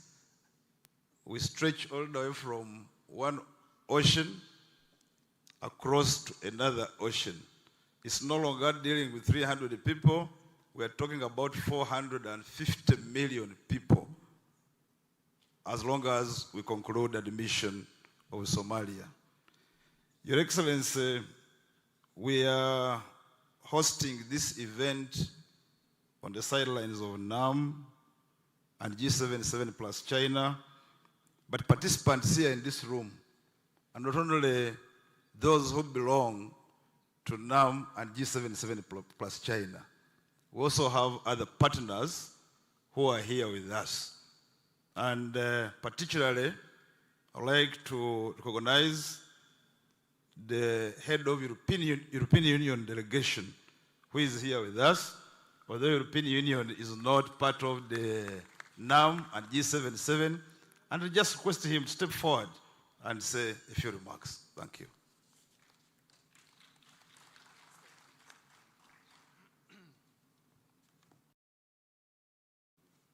Thank you very much, State Minister, and thank you for elevating me like this in the agenda. I take it as a humble evidence of the deepening partnership between the European Union and Uganda. Many thanks. And I now address, of course, Your Excellency, the Vice President of Uganda, Mrs. Jessica Alupo, the Minister of Finance and Economic Development, and the many state ministers that are here of Foreign Affairs, Investment and Privatization, Industry and Trade, and cooperatives. Hope I didn't forget anyone. I also note the presence here, of course, of the Permanent Secretary at the Ministry of Foreign Affairs and the Deputy Secretary General of the EAC. Honourable members of Parliament, other representatives of government ministries, departments and agencies, Excellencies, ambassadors, business representatives from Uganda, and a special mention of the Private Sector Foundation of Uganda, who is our long-term partner as well. Distinguished ladies and gentlemen, I'm really honored to address you here today at the East Africa Investment Forum and Trade Exhibition. It's an event that truly exemplifies the dynamism and ambition of Uganda's entrepreneurs, innovators, and visionaries. And I was very pleased to walk with Your Excellency through the stalls out here and to see really the high ambition and the plethora of interesting companies that are here in Uganda and from the region exhibiting. The theme of this forum, Deeper Cooperation in Trade, Tourism and Investment for Shared Global Affluence, encapsulates, I think, our shared vision for a prosperous future. And I firmly believe that initiatives like this are instrumental in mobilizing higher levels of private investments and creating new business opportunities in Uganda. Micro, small and medium enterprises are the backbone of Uganda's economy, but they face the critical challenge of limited access to affordable financing. And it is within this context that business forums emerge as a pivotal platform for fostering jobs creation and sustainable economic growth. Our confidence in the success of this investment forum within the East African community is grounded in the belief that it will fortify the common East African market. And drawing inspiration, I think, from the European Union's experience, where the common market has really been a catalyst for economic growth and prosperity, we wholeheartedly support a regional approach also for Africa. Additionally, I would want to promote here the untapped potential in leveraging the EU trade preferential treatment. The recent signing of the EU-EAC Economic Partnership Agreement by Kenya opens the doors for other EAC countries, fostering opportunities for increased exports. So we eagerly anticipate further dialogue with Uganda on this matter and perhaps also from other countries of the EAC region. I really want to applaud Uganda, if I may, for maintaining a positive trade balance with the EU. We note that in 2022, Uganda exported for 800 million euros and imported 700 million euros from Europe. I think it's very important to note also that it's a very balanced trade, which I think is a very good foundation for further trade. Thank you for joining me in that applause. It's wonderful. Moreover, Uganda also secured its position as a top recipient of foreign direct investment in the East African community, amounting to $3.2 billion US. Perhaps that's also worth an extra applause. As one of the two top sources of foreign direct investment in Uganda, we of course see a lot of potential for business in your country. And in many ways, the European Union is also committed to supporting Ugandan entrepreneurs in reaching the EU market. And the Secretary General spoke about the open market here in the region, and I would want to stress that the European market, the European Union market, is also open for business. It's a very lucrative market, and there are no trade barriers, as you know, under the trade agreement, everything but arms. Our commitment to trade and investment in Uganda is evident in the Sustainable Business for Uganda platform that we launched in March 2020 with the European Union and the Private Sector Foundation Uganda during the inaugural Uganda-Europe Business Forum in Kampala. And for the second edition in October 2022, we had the pleasure of having the Vice President with us and many others in this room. Your Excellencies and ladies and gentlemen, I take really the pleasure to announce here today the third edition of the Uganda-EU Business Forum, which is scheduled from 5th to 7th of March this year. It aims to be a catalyst for investments focusing on key sectors essential for Uganda's development, mirroring the themes highlighted today at the EAC Africa Investment Forum. And I would like to encourage all of you here, all interested parties, to register for participation at our website. And you can find these nice little brochures in the PSFU stall out there. And PSFU is our partners, of course, like before on this. And I think our Trade Business Forum will complement the excellent activities that we see here today. Perhaps we will even see Your Excellency again at the Business Forum. Let me also mention, Your Excellency, the European Union support to youth, entrepreneurship and innovation here in Uganda. We have several programs where we work with the Ugandan government to really establish sustainable enterprises and to contribute to a better future. We also work in the support of coffee and horticulture and the tourism value chains. And very importantly, we also support in the framework of access to finance, which is so important. So in conclusion, the European Union is committed to promote further trade with Uganda and European investments in your country. So I urge you to collaborate, share knowledge, seek support, and explore the opportunities that the open European market brings. There are many ways of exploring that. One is our trade portal, the access to markets. And I hope again that I will see many of you at the third Uganda-Europe Business Forum, an event that promises invaluable insights from industry leaders and builds on today's high-level event. So I thank you again, Your Excellency, dignitaries here, for this opportunity to speak here.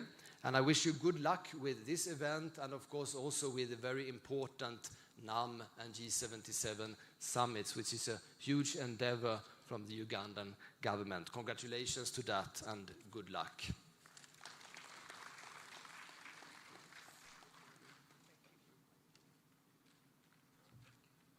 Let's give a louder hand clap for Ambassador Sadok. Your Excellency, the Vice President of the Republic of Uganda, the Minister of Finance, Planning and Economic Development, Honorable Matia Kasaija, the Minister of State for Trade in charge of industries, Honorable David Bahati, the Minister of State for Trade and Cooperatives in charge of Trade, Honorable Harriet Ntabazi, the Minister of State for Trade and Cooperatives in charge of Cooperatives, Honorable Frederick Ngume. I thought you could stand up because you're sitting that side. The people will not recognize you. That's our Minister for Cooperatives. So if you're an investor and you want to cooperate, you look for that minister. He's as cooperative as he looks. Your Excellency, the Vice President, in the interest of time, we're going to run the program rather very fast because we also have sideline engagements with His Excellency the President, with other investors. However, my co-chair and I have agreed that we're going to give you time to speak, but perhaps before we invite Honorable Matiaka Saija to invite you to speak, allow me to take the honors of recognizing our investors so that you know whom you're going to be addressing this afternoon. Your Excellency, we do have our investors all the way from Egypt, not in a particular order. I'm just going to recognize them. All our people from Egypt, please, would you like to stand up and we see you? Thank you very, very much.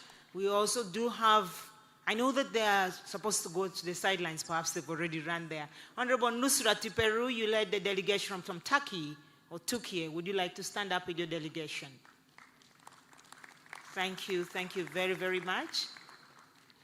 Allow me, there are very many, you can see the Turkeys are all the way behind there, Your Excellency. Your Excellency, we have a delegation from Qatar. The Chairman, Chamber of Commerce of Qatar was here. I would like to ask, they were very distinct. They were seated somewhere there. I believe they've stepped out for the next meeting, but let's clap for the Qataris. They are here with us. We have a delegation from Morocco.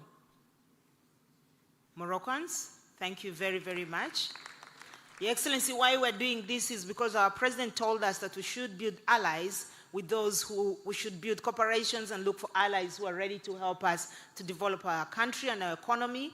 And we are very happy that these, even when it's East African Summit, they have expressed interest and they have the strong nose or sense of smelling where money is. And indeed, it is in Uganda. You're most welcome. Your Excellency, we have delegations from India. I'd like to ask them to stand up. And they are being attracted by our already established Indian community. Thank you very much. Thank you, Tusha, for leading that big delegation all the way from India. In MTN Uganda, all the way from South Africa, has been acclimatized, and now the Ugandan. Sylvia, I believe you brought your MTN team. Thank you very, very much. Your Excellency, allow me to recognize heads of Chamber of Commerce. Madame Olive Chigongo, we really need to thank you so much. When the PS of Foreign Affairs asked you to go around the world to get the members of the Chambers of Commerce in the world, you did a commendable job. For that, we are grateful. Thank you. And so the Chamber of Commerce that were mobilized by Madame Olive Chigongo, please, would you like to stand up for recognition? Thank you. They're already here? They've gone for the side meeting. Your Excellency, to save time, I want to thank Private Sector Foundation. We know that we wanted to give you time to speak, but your Vice Chair is here. We want to ask her to stand up, and all the board members, please do stand up so that the Excellency sees you. And we know the good work that you're doing, and we know exactly what you wanted to say. Please keep on saying it in all the forums like you've been saying since yesterday. We thank you very, very much for your contribution. Your Excellency,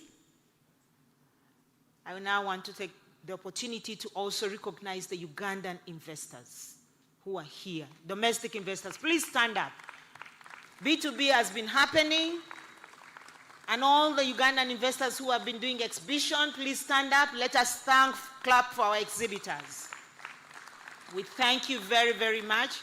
We believe that you have given impetus for the visitors to take the decision to invest in our country. PASED, we want to thank you because you played a key role. So my brother, would you like to stand up? And we thank you. I know that's not something you like doing, but please do stand up. Audric? Yes, thank you very much. Pastor, we recognize your role that you play in ensuring that trade and export happens and supporting the Ministry of Trade and Exports with all the energy that you do. Thank you very, very much. Your Excellency, I think I've recognized everyone except our technical people. They've done a good job. They've done presentations of the investment opportunities in Uganda sector by sector. So it's really not, we will not belabor the points of repeating what they have said because we've been doing this since yesterday and this morning. Allow me to ask all our ministries, departments, and agencies who've been making presentation since yesterday to stand up, and we clap for them finally. Thank you. Thank you. I can see UIA there. I can see the PS of Energy. I can see, Officer, you forgot yourself. I thought that you changed country, but thank you. All of you for doing that. Your Excellency, allow me now, ask Honorable Matia Kasaija to tell us the state of the economy. I know that we're doing very well. I do want to say this final word, that the comparative advantage of Uganda over the global market is that we're in a strategic location, that we have a young, agile, and trainable population, that it only takes 5 hours from here to reach Dubai, 5 hours from here to reach Qatar. And I'm talking about Dubai because, as you know, it is a rising market and it's a very strategic market. As an investor, you do know that you need access to market. And when you reach that market, you have plugged yourself to the global market. And it takes only 5 hours from here to reach Turkey. So I want to say this to those who are investors, those who know how to make money. The reason why you have to invest in Uganda is that Uganda's comparative advantage over the global market is that people, you need to know the numbers because you need to know where you can tap, where you can be able to sell your raw materials. You cannot put your products in any place that is not strategic. Finally, I want us to put our hands together for Ministry of Foreign Affairs, for shifting away from diplomacy to now saying they need commercial diplomacy. PS, Foreign Affairs, when yourself and Honorable Mulimba reached out to me, I was like, wow, we seized the opportunity, and yes, we have done it. Thank you very, very much. Honorable Matia Kasaija, would you like to come and make your remarks and invite the Vice President? Thank you.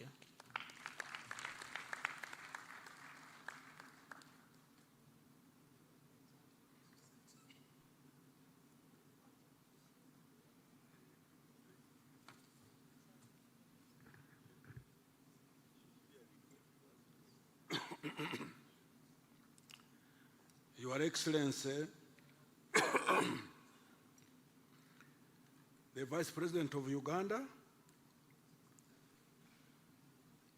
Honorable Ministers,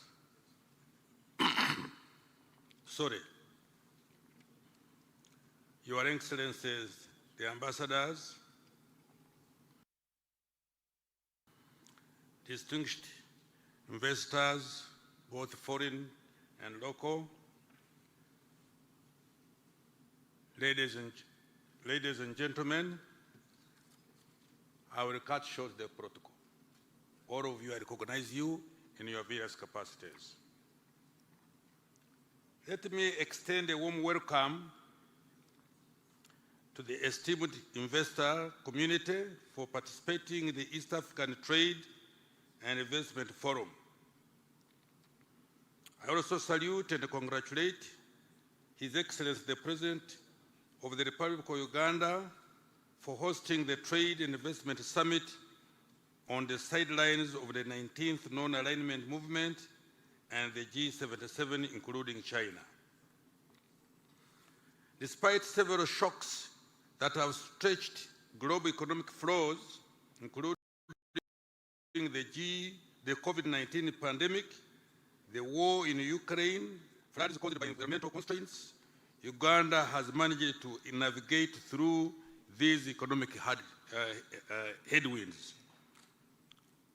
I want to correct somebody here who said that this economy of Uganda, which I superintend on, will next year be moving at 6%. No. it will be moving at 6.4 points. I thought I should make that clarification. The steady leadership of His Excellency the President has kept the economy resilient with low inflation rates and the increasing investment flows in the areas of agriculture, value addition, manufacturing, ICT, oil and gas, tourism and services.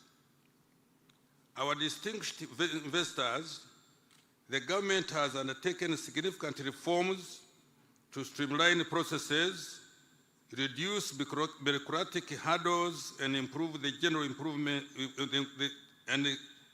improve the general environment. Our goal is to make it easier to invest in Uganda. The Uganda Investment Authority's one-stop center is a testament to this commitment. It serves as a single point of contact for all investment-related approvals, cutting through the red tape and ensuring a swift and efficient set process for investors. It is designated to facilitate a seamless experience for investors, providing a range of services under one roof. Whether it's a company's registration, tax permits, environmental impact assessments, or work permits, our dedicated team at the One Stop Center is here to assist you at every step to set up in Uganda. This approach not only saves valuable time, but also reduces the cost of doing business, an attractive destination for your investments. In order to assist investors, Uganda has also made several strides to improve the general business environment. These include streamlined tax procedures, improved infrastructure, specifically electricity, and development of human resource. Our commitment to good governance, transparency, and the rule of law ensures a stable and a predictive business environment. Furthermore, Uganda's strategic location at the crossroads of East and Central Africa presents it as a gateway to market of over 500 million people, and as a result of the African Continental Free Trade Area, Uganda will benefit from growing middle class and increased consumer demand. These factors offer several opportunities for profitable investment. Our distinguished investors, because of these efforts, Uganda has the past year won the following awards. Let me also blow my own trumpet on this issue. 1, award for the best investment catalyst in the world, Go Global Awards in Rhode Island, USA 2023. 2, third most rewarding economy to invest in Africa, the most attractive economy to invest in within East African community. And this is being said by Oxford Economics of 2023. 3, best investment destination in East Africa, Annual Investment Meeting Awards, Abu Dhabi in 2023. 4, best tourist destination in the world, CNN in 2023 says so. 5, number 1, regional leader in capital market growth, and this is being said by APSA Africa, Financial Markets Index 2022. And lastly, number 1 happiest country. I repeat this. Number 1 happiest country in the East African region, and this is being said by happiest index score of 2022.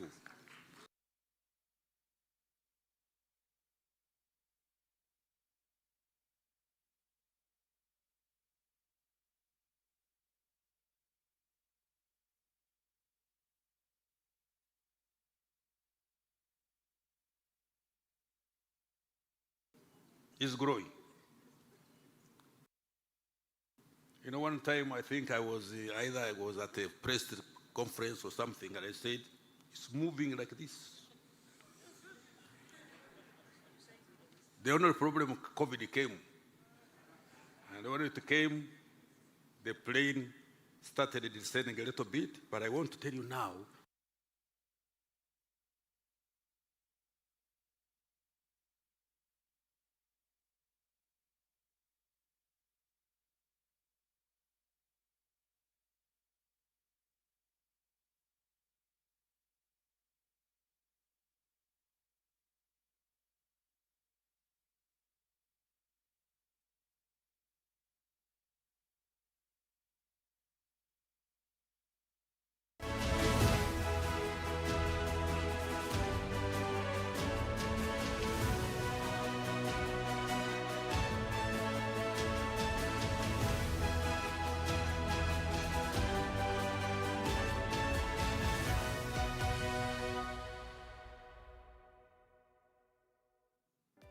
here in Kampala,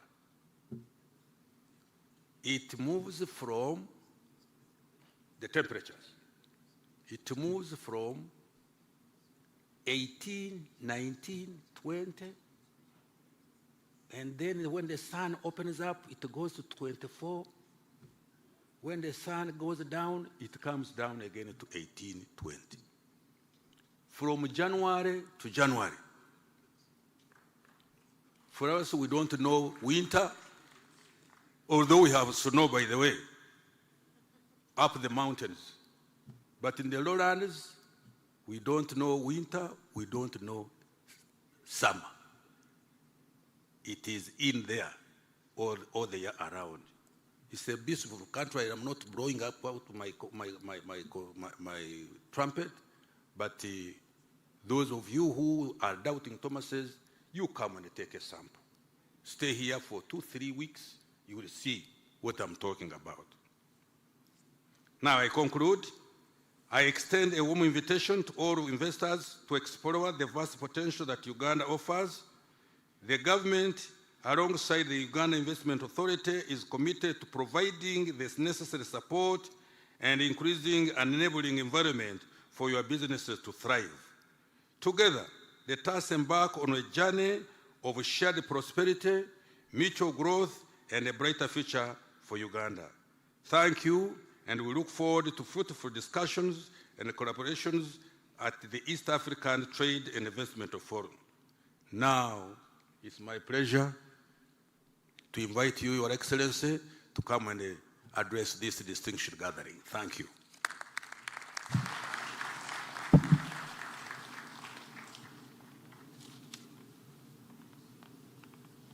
Thank you. Please have a seat. Take your seats. Honorable Matia Kasaija, Minister of Finance, Planning and Economic Development. And for those who don't know him well, he's also my son.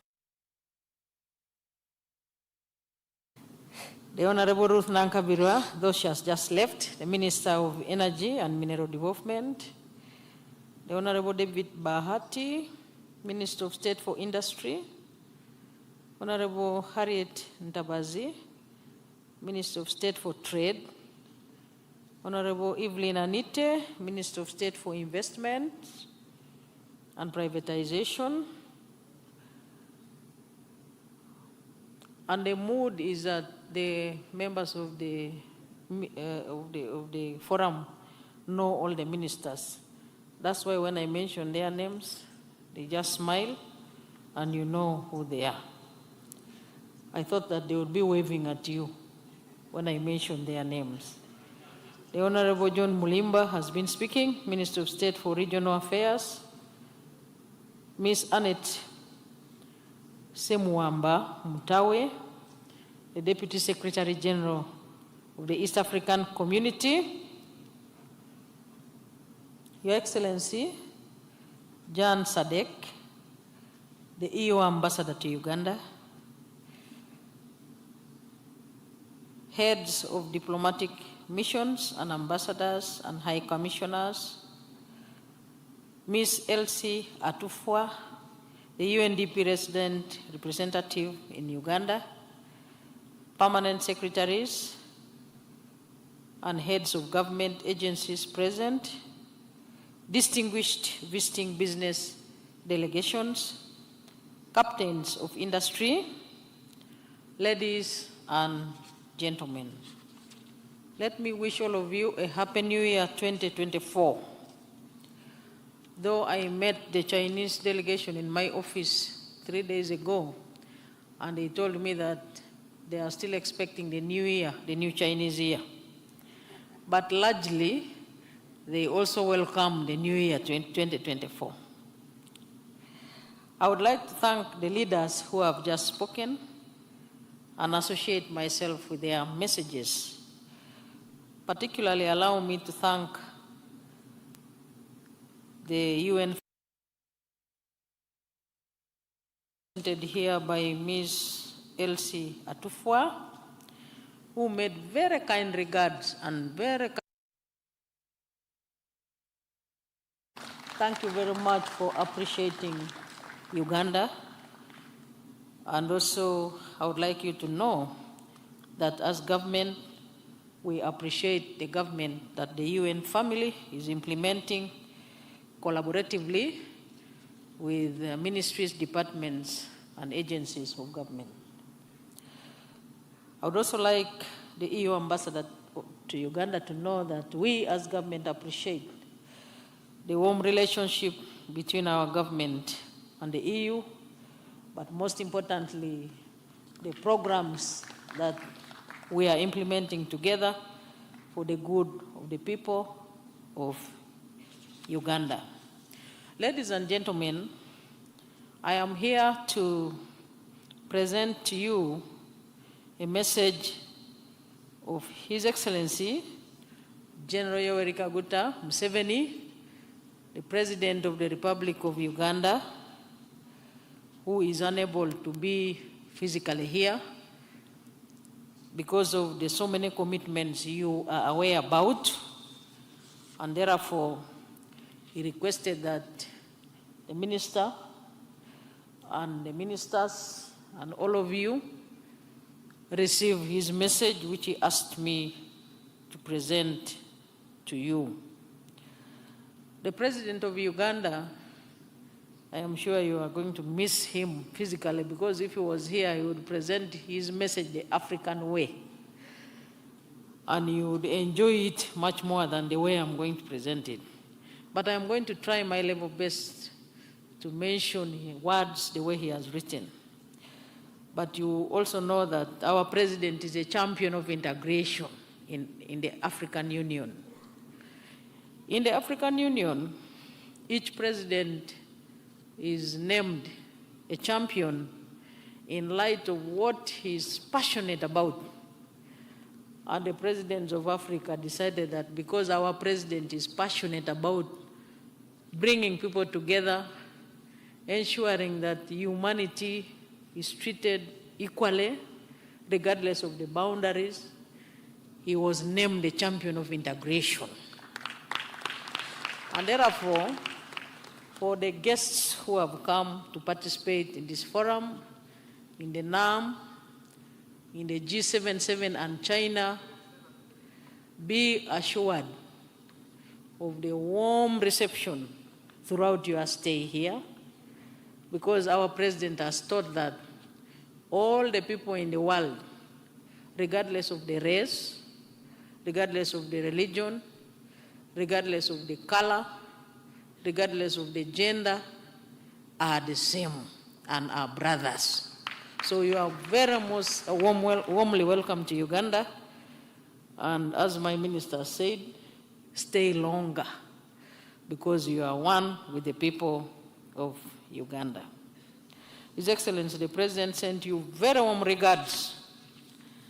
And having said that, I will now proceed to present his message to you. And it goes as follows.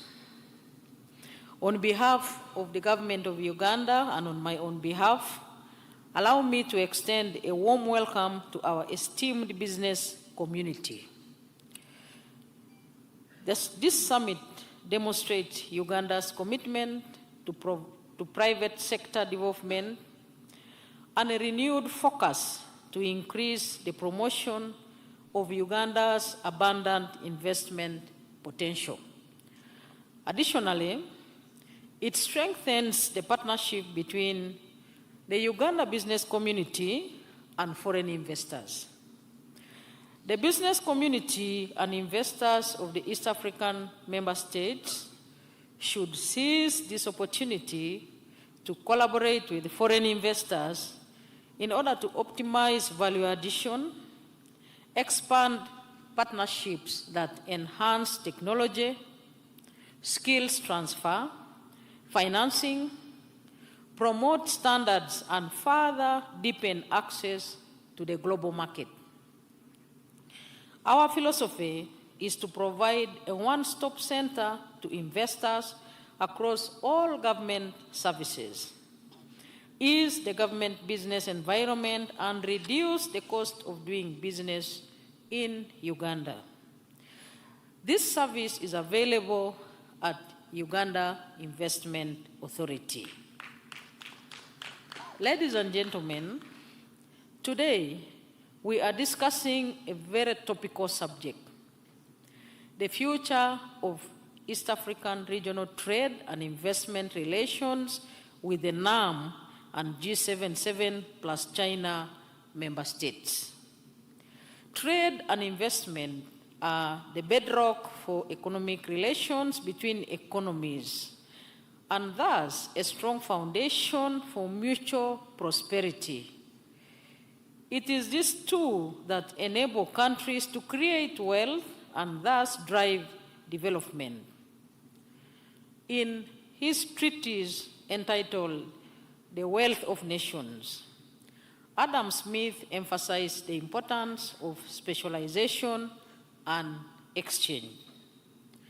Exchange is mutually beneficial, and this is well demonstrated by the double thank you at the marketplace. Often, when we conclude an exchange of goods and services, both parties say, thank you. That's symbolic of the mutual benefit, cooperation, and interdependency that trade creates.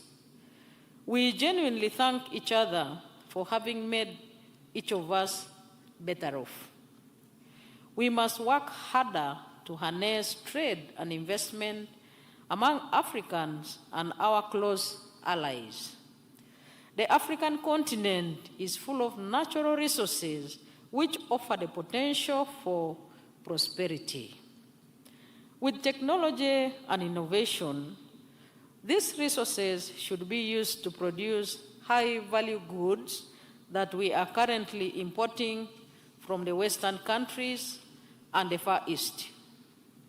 This would also increase intra-Africa trade from 14.4% of total African exports to at least 50%, thus transforming the lives of our populations at a much faster pace.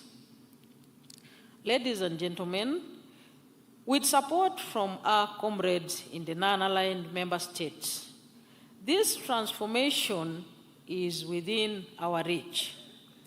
In the early 1990s, South-South trade surpassed North-North trade for the first time. And today, 35% of global trade is accounted for by the South-South merchandise trade, and just 25% by North-North. South-South trade has enabled technology transfer and therefore transforming the manufacturing landscape in Africa. Why invest in Uganda? Ladies and gentlemen, coming home, Uganda's $50 billion US dollars economy enjoys market linkages within the 305 billion US dollars East African Community economy, the fastest growing and most diversified economic bloc on the African continent. Secondly, Uganda is centrally located, providing access to the regional markets of the East African Community. The Common Market of the East and Southern Africa, COMESA, and the Africa Continental Free Trade Area with over 55 member states. The African Continental Free Trade Area created a market of 1.4 billion consumers, making it an ideal partner for trade and investment. Therefore, the agreement on the African Continental Free Trade Area will increase trade among Africans by about 33% and boost investment in Africa.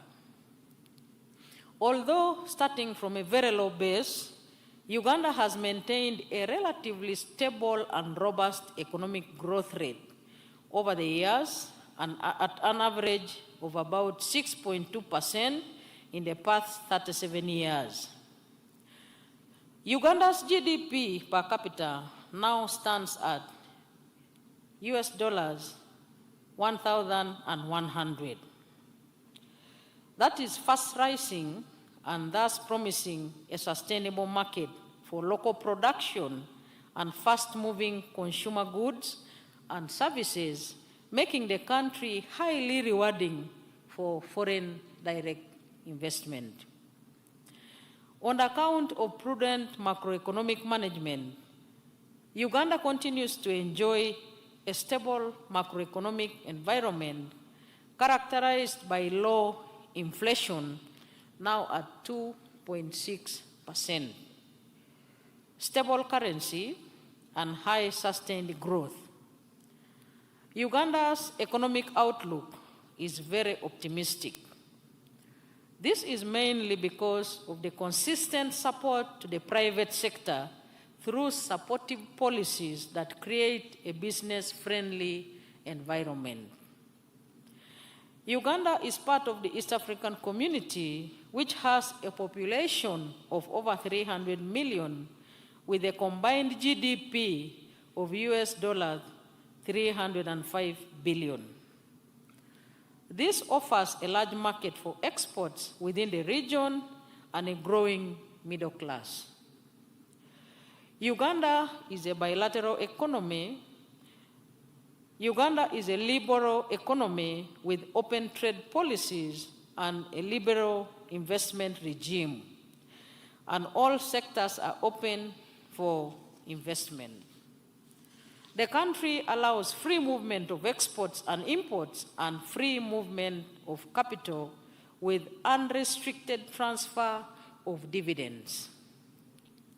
High return on investment, for example, agribusinesses, unlike many other jurisdictions, is very profitable here, with an average return on investment of about 14%. Ladies and gentlemen, the current heavy investment in infrastructure is lowering the cost of doing business, especially in transportation and energy, and creating business competitiveness. Favorable middle-term economic growth prospects of at least 7% per annum, supported by infrastructure development, skilled labor force, and abundant natural resources. Uganda is a resource-rich country which provides a significant opportunity for exports and light manufacturing. This includes oil and gas with commercial production scheduled to start in 2025. Beryl, chromite, lead, lithium, silver, zinc, granite, feldspar, and diatomite manganese, diamond, uranium, iron ore, vermiculite, limestone and marble, gold, graphite, aluminous clay rich in rare earth elements, phosphates, and iron. In 2019, Uganda government gave a graphic mining license to Blancoe resource from United Kingdom.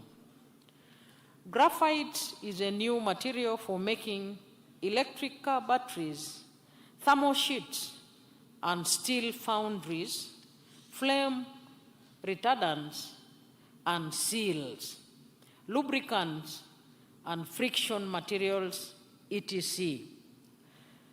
Uganda has a very generous incentive regime to ensure profitability for investments and business growth.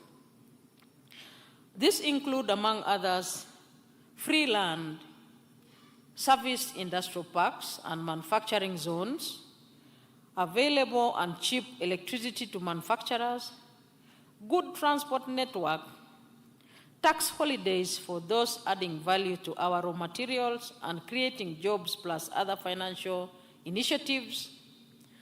These are detailed in our tax laws and investment code.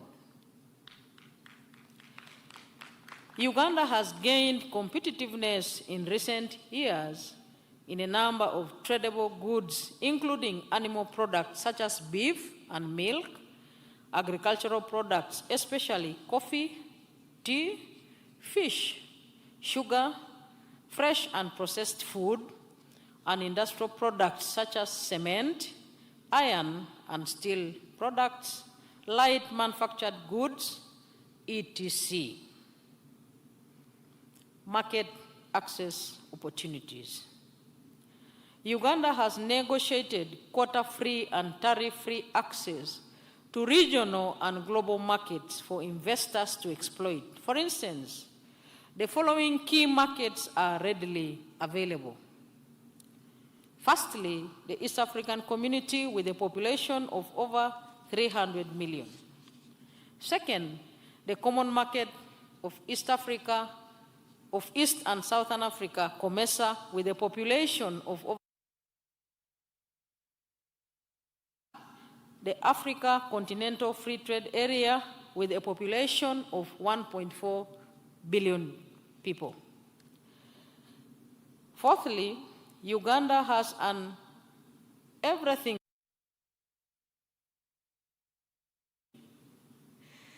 Uganda has trade deals with China and India, and investors can access all these markets by domiciling in Uganda.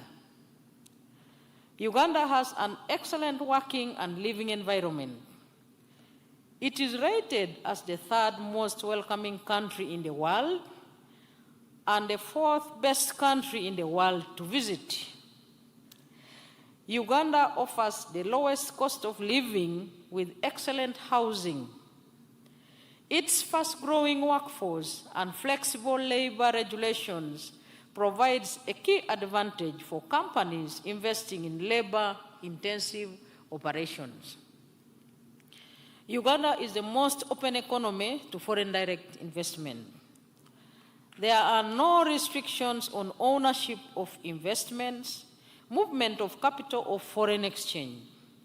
The World Bank's data indicates that, on average, net foreign direct investment inflows have exceeded US $1 billion each year. Regional integration and development.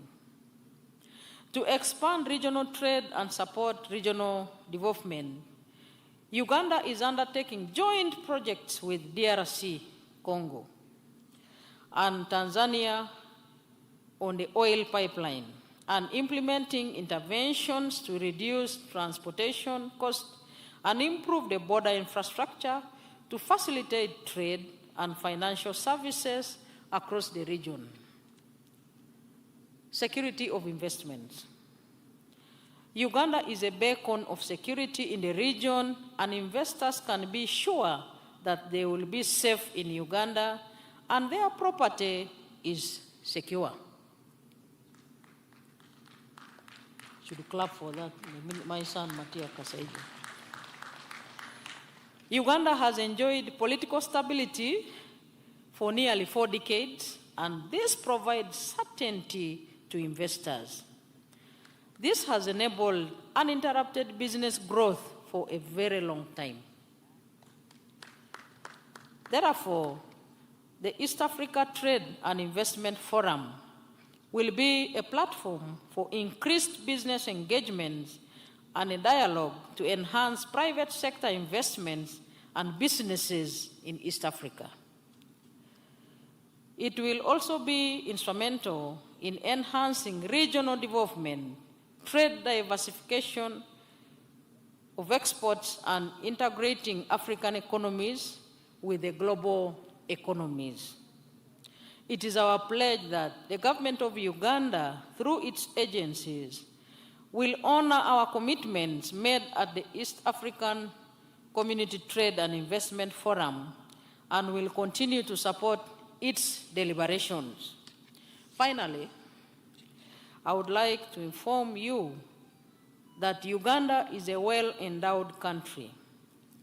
I urge you to create time and come and enjoy a wide range of excellent, unique, and unmatched beautiful natural features Uganda offers in terms of water bodies, birds, animals, and many other flora and fauna. I thank you. This is a message of His Excellency the President to you. Thank you for your kind attention.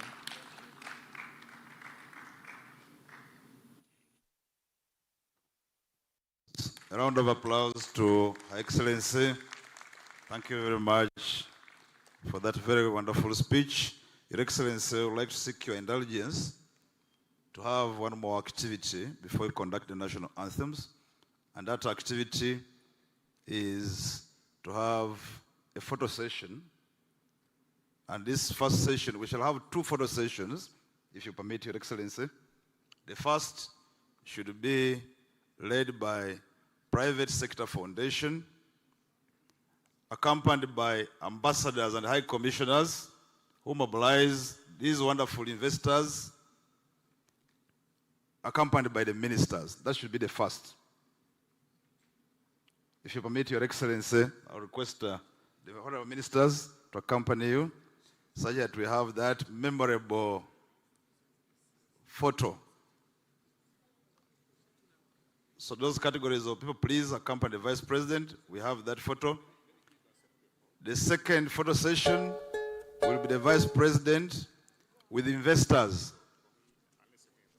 Investors, and we shall give priority to our foreign investors first, and then our local investors. In that order, please.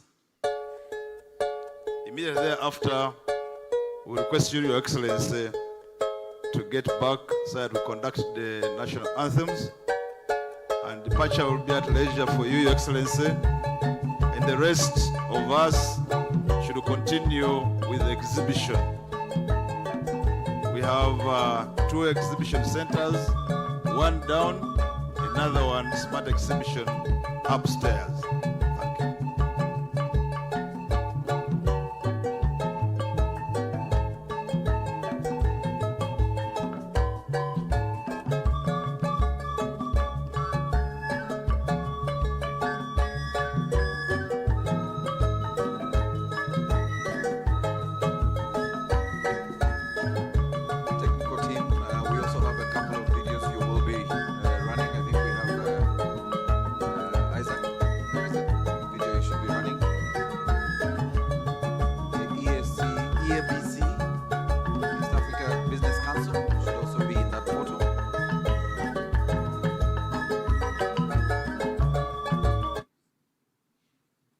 Karima Asuzwa. Right. I head the State House Investors Protection Unit established by His Excellency retired General Kaguta Museveni, the President of the Republic of Uganda.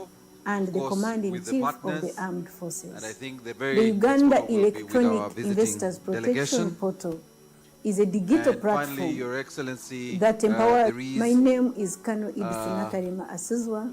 I head the State House Investors portrait Protection you will be Unit penning your established signature by on, a His live Excellency retired General Yoweri artist Kaguta Museveni, commemorative the painting President of the for this Republic very of first East Uganda Africa Trade and and the Investment Commander-in-Chief of the Forum. Armed Forces.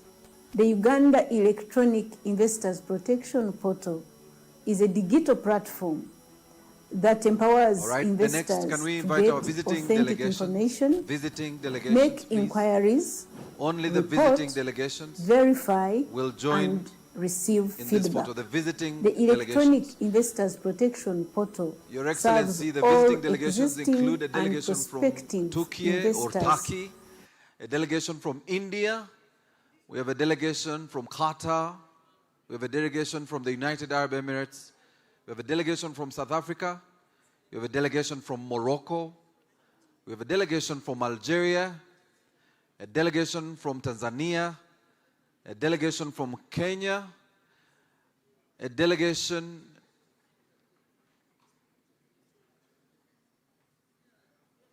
and again, if I skip one delegation, please do let me know, but at least I think I have mentioned there is about 12 countries with delegations that are here, and I'll allow you 2 minutes so you can have all the delegations there. So all delegation heads and delegations that are here, Your Excellency, you'll hold for another minute because I think some of them were in the foyer and they've made their way back. So we want to appreciate all of you, our delegations from Turkey, India, Qatar, the United Arab Emirates, Morocco, Algeria, and the EAC itself, including, of course, the EABC, the East Africa Business Council, that are here with us. And Your Excellency, this would never have been possible without our partners, and I wanted to appreciate all our partners who've ensured we had a very successful first East Africa Trade and Investment Summit. And Your Excellency, the Vice President, I'll ask that you just have one more activity here, which is close to us here. You will be signing a commemorative painting by our very own Tiburusia Rolands. It's a commemorative painting for this very first East Africa Trade and Investment Forum that is ongoing here at the Kampala Serena Hotel. And delegates, please note, we have an afternoon session and a gala evening dinner this evening, plus tomorrow. We will be starting at 9 a.m. with day 3 of the forum. If we can have our chief guest, the Vice President, make her way to this end. The protocol team, please allow for our chief guest to come and autograph our commemorative painting. Yes, a very good afternoon to you tuned into UBC TV. We thank you so much for following. Right from yesterday, we are still continuing with activities that come with the non-aligned movement that Uganda is hosting. That's the 19th edition of the Non-Aligned Movement Summit Uganda is hosting here in Kampala that started yesterday, and we have seen a number of activities. Yesterday we had the Nile Agribusiness Exhibition and Conference for the women in Chigo, and today we had the East Africa Investment Exhibition and Forum and Trade Exhibition, which is an exceptional event that has been running alongside the esteemed NAM and G77 plus China Summit. Yeah, it started on the 15th of January and it will end on the 18th of January 2024 at the Kampala Serena Hotel. The forum shifts the spotlight to the East Africa, showcasing its immense business and investment opportunities to the non-aligned movement member states that are in Kampala. The delegates have had an opportunity, and they'll continue to have it, to get to know more about business in the East African region here as they take time in Kampala on the sideline of the non-aligned movement. The non-aligned movement, remember, unites with the group of the 77 to create a conducive environment for South-to-South cooperation. The 19th NAM Summit and the 3rd South Summit are a perfect platform to channel the spirit of cooperation among nations. So the East African community took advantage of that to showcase business and ensure that at least these countries go back while knowing something about the East Africa. And the investment forum of the East African Investment Forum, the aim is mainly to showcase the East Africa, the potential of the East African region, facilitate regional integration. Because if we have over 100 countries that are uniting under the non-aligned movement, definitely the East African perspective looks easier. Then global engagement, taking our engagement from the East African level to a global now kind of level or discussion, and expecting the outcomes that can be looked at in these kind of engagements, but in the line of business. So that is what we have just concluded. The chief guest was Her Excellency Major Retired Jessica Alupo, the Vice President, who represented His Excellency Yoweri Kaguta Museveni and read the speech on his behalf. That is what we have just concluded. But later on in the day, as UBC, we expect to give you the feel. We expect to give you a feel of what is at the airport. We have two reporters there. Wadulo Mark Arnold is at the airport, and Robert Onyango is also at the airport. One of them is at the VIIP end, and the other one is at the main turf where guests are being received who are coming in, flying in to be part of the non-aligned movement summit that we are hosting as a country. Then we shall have an address, a media briefing at Hotel Africana, which we also expect with Ivan Kahwa, that will be coming in also live. So that is how the day will go by, and we shall be giving you every activity live here on UBC TV, live and straight. My name is Michael Jordan Lukomwa. Thanking you so much for watching. We are taking a break at this point, and we'll get back to you with these other arrangements as we shall be introducing them. Rodangozi will be joining me, and we shall be taking you through the whole day together. Thank you so much for watching.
When it is KB o'clock, you need more from your voice bundles. That's why MTN is offering you more minutes across all networks that don't expire. Buy the new 90-minute Freedom Bundle at 5K or the 200-minute bundle at 10K, and jazz with no limit. Katiteri ate, no excuses. Make the call now. Dial *100 *21 hash or use the My MTN app and enjoy your Freedom Bundle today. MTN. Together we are unstoppable. Terms and conditions apply. MTN is regulated by the Uganda Communications Commission. Thank you. Hello, Eric. Come and see my new home. Are you looking for the best quality paint for your dream home? Be part of the new revolution with our Global Paint Silk Vinyl that gives you beautiful, shining interior walls, as WeatherCoat gives you never fading and strongly guarded walls against bad weather conditions. Located along Namav Industrial Park, Global Paints, a reliable product. The energy of this land was born in the hearts of these men, of these women. It comes to life in the power of these colors and the memory of these scents. The energy of this land comes from here. It comes from Africa, and it vibrates in each of us. And powered by Africa. Oryx Gas, powered by Africa. Have you packed more with Harbour jelly and Harbour foam? Yes, we packed. It will protect your skin from skin rashes. More with pack. It is a new improved more with Harbour jelly. So soft and smooth. It is a more with Harbour jelly. Tell me, kids, the scent. Any irritations? No more rashes and irritations. Movit Herbal Jelly and Herbal Soap is rich in natural herbs for a smooth and glowing skin. Movit All Day Confidence. The energy of this land comes to life in dreams and memories. It lights up in these nights and leads us towards new horizons. It was born in the hearts of these men, of these women. The energy of this land comes from here. It comes from Africa, and it vibrates in each of us. And powered by Africa. Oryx, service stations, powered by Africa.